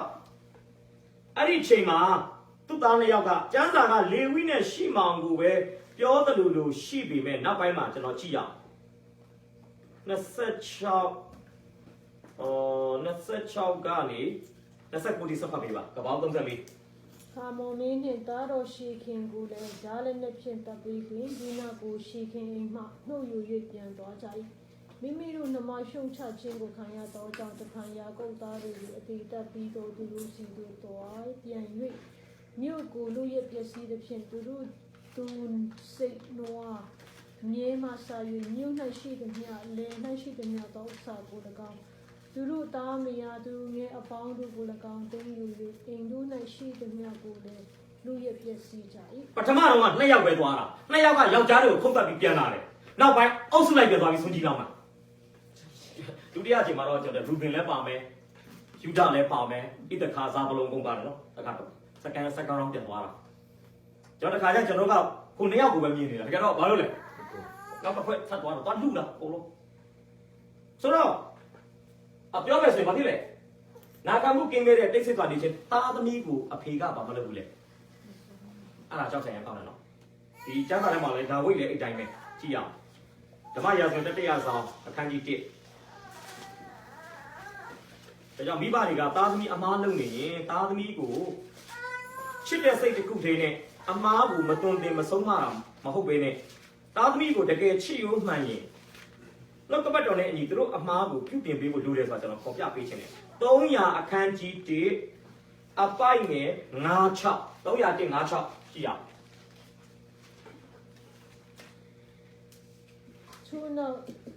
ဟာကိတ်ကအတော်နေရသည်ရှင်မြေလုံနေဟုအကြံရှိချက်ကိုချင်းမြောက်၍ယထာများနှင့်မြေများကို၎င်းမိမိရှိ၌ပြေးရသောလူ90ကို၎င်းပြင်ဆင်နေ၏တော်ပြီစပတ်ပေးပါနောက်အောက်တစ်ပတ်ခမေးတော်ကတင်သည်အဘယ်ကြောင့်ဤသူပြုတ်သည်ဟုသူစိတ်နာအောင်တခါမျှမပြောစဘူးထိုသူသည်အစင်းအလွန်လာ၏အဘရှလုံနီလည်းဖြစ်၏ကြည့်လားခမဲတော်ကတင်သည်အဘဲကြောင့်ဤသို့ပြုတ်သည်ဟုသူစိတ်နာအောင်တခါမှမပြောစဘူးဘာလို့လဲအပေါ်အဘရှလုံလောက်ကြတယ်လို့ပဲမြင်းရထားရဲ့အရှိမလူ90ကိုပြေးခိုင်းပြီးတော့မှဘယင်ယူတာဘယင်ယောဂါထနေတာတကယ်တော့ဒါဘယင်မလုံလို့ဘယင်လည်းမဖြစ်သေးဘူးအိရှိမင်းသားလည်းမဟုတ်ပဲဘာလို့လဲနောက်တော့ဒီမှာဝင်လာရင်လည်းလူ90ရာအရှိကနေပြေးပြန်ထွက်သွားရင်ဒါဝိသိတယ်ကြားတယ်ဘာမပြောဘူးလေဒါဝိကသူ့သားကိုတဲ့မှန်ပါတယ်နော်စိတ်နာအောင်တင်ဒီအဘဲကြောင့်ဤသို့ပြုတ်သည်ကိုသူစိတ်နာအောင်တခါမှမပြောကောင်းတာလည်းမပြောမကောင်းတာလည်းမပြောဘာမှမပြောဒါကြောင့်သားသမီးနဲ့ပတ်သက်ပြီးမိဘရဲ့တိတ်ဆိတ်စွာနေခြင်းဟာသားသမီးတွေကိုအန်တရေကြောက်ကဘာလို့ရလဲပြောဖို့လိုတယ်ဒါကြောင့်သားသမီးကိုအားနာတယ်ဗျပြောအောင်ငါကလေးတော့မုံသွားမလားဆူလိုက်ရင်မုံသွားမလားဒါကျွန်တော်တို့ကသားသမီးရဲ့အမုန်းကိုဘာလို့ရှင်းလဲမခံချင်ဘူးမခံချင်တော့ကျွန်တော်တို့ကထိရောက်မတုံတင်မဆုံးမဘူးအဲ့ဒါနဲ့နောက်ဆုံးတော့ခုနပြောသလိုအပြစ်ပြစ်နဲ့နှာခေါင်းပြထွက်ရလာကမကောင်းဘူးလေဆိုတော့အဲ့လိုတွေဖြစ်သွားတဲ့နောက်ပိုင်းမှာယာကုပ်သူ့သားသမီးတွေကိုပြောတာရှိပါတယ်ကြည့်အောင်ဒါပေမဲ့ယာကုပ်ရဲ့စကားတွေကတဲ့အာရော့နေတယ်သူ့ရဲ့လေထဲမှာပြောမယ်ဆိုရင် force မပါတော့ဘူးဗျတော်တော်လေးကိုအာရော့နေတဲ့စကားကဘာလို့34အပိုက်ငယ်30ဟုတ်ပြီပါထ ထိုအခါယာကုပ်ကသင်တို့သည်ငါကိုညှင်းဆဲကြပြီတကားခါနနီလိုဖီတစီလိုကြီးဟူသောဤပြည်သားတို့သည်ငါကိုယွန်ရှာအောင်ပြုကြပြီတကားငါတို့၌လူအီအတွက်အားနည်းသောကြောင့်သူတို့သည်စုဝေး၍ငါကိုတိုက်တတ်သဖြင့်ငါနှင့်ငါအိမ်သူအိမ်သားတို့ကိုဖျက်ဆီးကြလိမ့်မည်ဟိုရှိမောင်နှင့်လီဝိတို့အားဆိုလေတော့ ကဲသားတွေကိုဆုံးမတယ်လို့ပြောပေမဲ့သူ့ကိုသူဘဟုပြုနေတာငါကိုညှင်းဆဲကြပြီတကားငါကိုယွန်ရှာအောင်ပြုကြပြီတကားငါကိုတိုက်တတ်သဖြင့်ငါကိုဒီကတော့တာသမီးကိုဆုံးမတာတဲ့သူကဒီကတော့ခါနန်ပတ်ဝန်းကျင်မှာရှိတဲ့ခါနန်ပြည်သားတွေဓာတ်လက်တွေကင်ပြီးသူတို့ဂလဲစားလာရှိမှာပါဖြစ်တယ်ကြောက်တယ်ဒါတော့ဒီမှာကျွန်တော်ဖော်ပြထားတာရှိတယ်ယာကုပ်စကားဟာတဲ့အာယွန်နေတယ်ကိုဘဟုပြုတယ်ငါကိုကာကွယ်လိုမှုသာစိတ်ဝင်စားတယ်မိမိကိုညှင်းဆဲသောအမှုဟုခံယူတယ်စဉ်းစားနော်ပြီးတော့မိမိကိုယွန်ရှာပွဲဖြစ်အောင်လုပ်တယ်လို့မှတ်ယူတယ်မိမိ၌အန်တရာယ်ရှိနေပြီဟုသတ်မှတ်တယ်မိမိလုံခြုံမှုနဲ့မိမိကိုကယ်တင်နိုင်ရေးကိုသာဘဟုပြုတယ်သူသားတွေကိုစိတ်ဝင်စားဘူးသူပြောသမျှသူပြောသွားတဲ့အပိုက်ငယ်30မှာပါတဲ့အရာအားလုံးကသူ့အတွက်ကြီးပဲဗျအဖေတယောက်နေနဲ့စဉ်းစားကြည့်တော့သူ့အတွက်ကြီးပဲမင်းတို့လှုပ်လိုက်တာငါ့ကိုထိခိုက်တယ်ငါ့ကိုညှင်းဆဲတယ်ခန္ဓာမိသားတွေငါတို့ကိုလာလို့တော့မယ်ငါကိုသူကကျွန်တော်နာခံမှုငင်မဲ့တဲ့တိတ်ဆိတ်စွာနေချင်းသားသမီးကိုဘာမလုပ်ဘူးလေထိရောက်ရတယ်ဒါတော့သူ့သားတွေဒီလိုအကြံအရေးပြားလီးရမယ်လို့ပြောကြတဲ့ကမင်းတို့ဂျူးမဟုတ်တဲ့လူကိုအရေးပြားလီးတာဒါအဘအာဗြဟံကိုဘုရားသခင်ပြောခဲ့တဲ့ဗြဟ္မကြီးကိုစော်ကားတာနဲ့အတူတူပဲသူကလေးတို့အချိန်မလုံးပါလေဒါပေမဲ့သူလည်းမတားဘူးစကားနဲ့ရန်ဆဲပဲဖြစ်မလားဒါမှမဟုတ်သားတွေနဲ့အလူတူပါပဲဖြစ်မလားတေချာတာတခုကတော့ရလာတာဖြစ်တယ်ရလာမကောင်းခဲ့လေဝိနဲ့ရှိမောင်နှစ်ယောက်မှာဆိုရှိမောင်ကတောက်လျှောက်ချော်သွားတော့လေဝိကတော့ဖက်မြောက်ဝါကျမ်းမှာနောင်တနဲ့ပြန်လာတဲ့အခါမှာလေဝိမျိုးပြန်သုံးတယ်ရှိမောင်ကတော့ကျွန်တော်ရှင်အဆုံးထိလိုက်သွားတဲ့လူလိုပြောမှာပေါ့နော်ရှိမောင်ကတော့တောက်လျှောက်ဘယ်လိုခေါ်မလဲကားမကွေးပြန်မကွေးတော့ဘူးလေဝိကတော့မောရှေလက်ချက်မှာသူကတော့နောင်တနဲ့ပြန်လာတယ်ဗျလေဝိဘူးသားလည်းတော့ဂျီဘရီဖြစ်တဲ့ခွင့်ရဆိုတော့ကျွန်တော်ဒီကနေပြောချင်တာကယာကုပ်ရဲ့အသွင်ယာကုပ်ရဲ့တဒံကူးပြောင်းရေးကာလမှာတွေ့ရတဲ့လက္ခဏာတွေမျက်နှာလိုက်တဲ့လူစိတ်ကြိုက်အသက်ရှင်တဲ့ပြီးရင်လိန်နဲ့နာခံမှုကင်းမဲ့နာခံမှုကင်းမဲ့တဲ့ထဲမှာ၃ချက်ရှိတယ်နာခံမှုကင်းမဲ့တဲ့နေရာချခြင်းနာခံမှုကင်းမဲ့တဲ့ရစ်ပူစော်ခြင်းနောက်ဆုံးနာခံမှုကင်းမဲ့တဲ့တိတ်ဆိတ်စွာစကားနဲ့ရန်ဆဲဆိုတာဟုတ်ပြီပဲတကယ်တော့စိတ်နေချင်းတည်တယ်ပါလေအဲကြောင့်တချို့ကပြောတယ်သားတွေရဲ့ဒေါသနဲ့အကြံစီတဲ့ယာကုပ်ရဲ့ဗဇပိတ်တာကိုကြောက်ဆံအောင်နေတယ်ယာကုပ်ကဘာမှမပြောဆိုဘာလို့နေတာလဲမင်းတို့ဘာလို့လုံးငါသဘော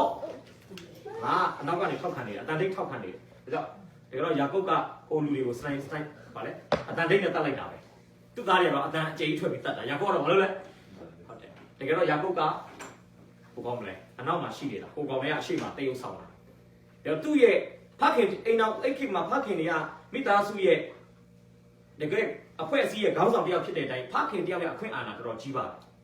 တယ်ဒါသူဘာမလုပ်ခဲ့ဘူးအဖေတယောက်ရဲ့အခွင့်အာဏာအရိုက်အရာနဲ့သားသမီးတွေပေါ်မှာလွှမ်းမိုးဖို့မကြိုးစားပဲနဲ့သားသမီးတွေရဲ့လုပ်ရက်တွေကိုသူဘာလုပ်ထားလဲလွတ်ထားတယ်လွတ်ထားကလည်းဆိုဝမ်းနေစရာနဲ့ကြုံရဒါကြောင့်ကျွန်တော်အဓိကပြောချင်တဲ့အရာကယာကုပ်ဒီဣသရေလဆိုတဲ့ဘဝတစ်ကိုပိုင်ဆိုင်တော်ညာနဲ့ဘဝတစ်ရဲ့လက္ခဏာတွေသူ့စီမှာချက်ချက်ပါတယ်ဂျာနေတော့မယ်ဒါကျွန်တော်လည်းဒီနေ့ခရစ်တော်၌ဒုတိယကြိမ်မွေးဖွားတယ်ခရစ်တော်၌လူသစ်ဖြစ်ပြီလို့ပြောဆိုကြတယ်တခါကျွန်တော်မှာလူဟောင်းဘဝတုန်းကရှိနေတဲ့ဇယလက္ခဏာတွေဘာလို့လုပ်မလဲအဲ့ချိန်ကဒီသင်္ကန်းဆောင်တတိယစီချင်ကျွန်တော်လည်းတဒံကူပြောင်းရေးတဒံကတော့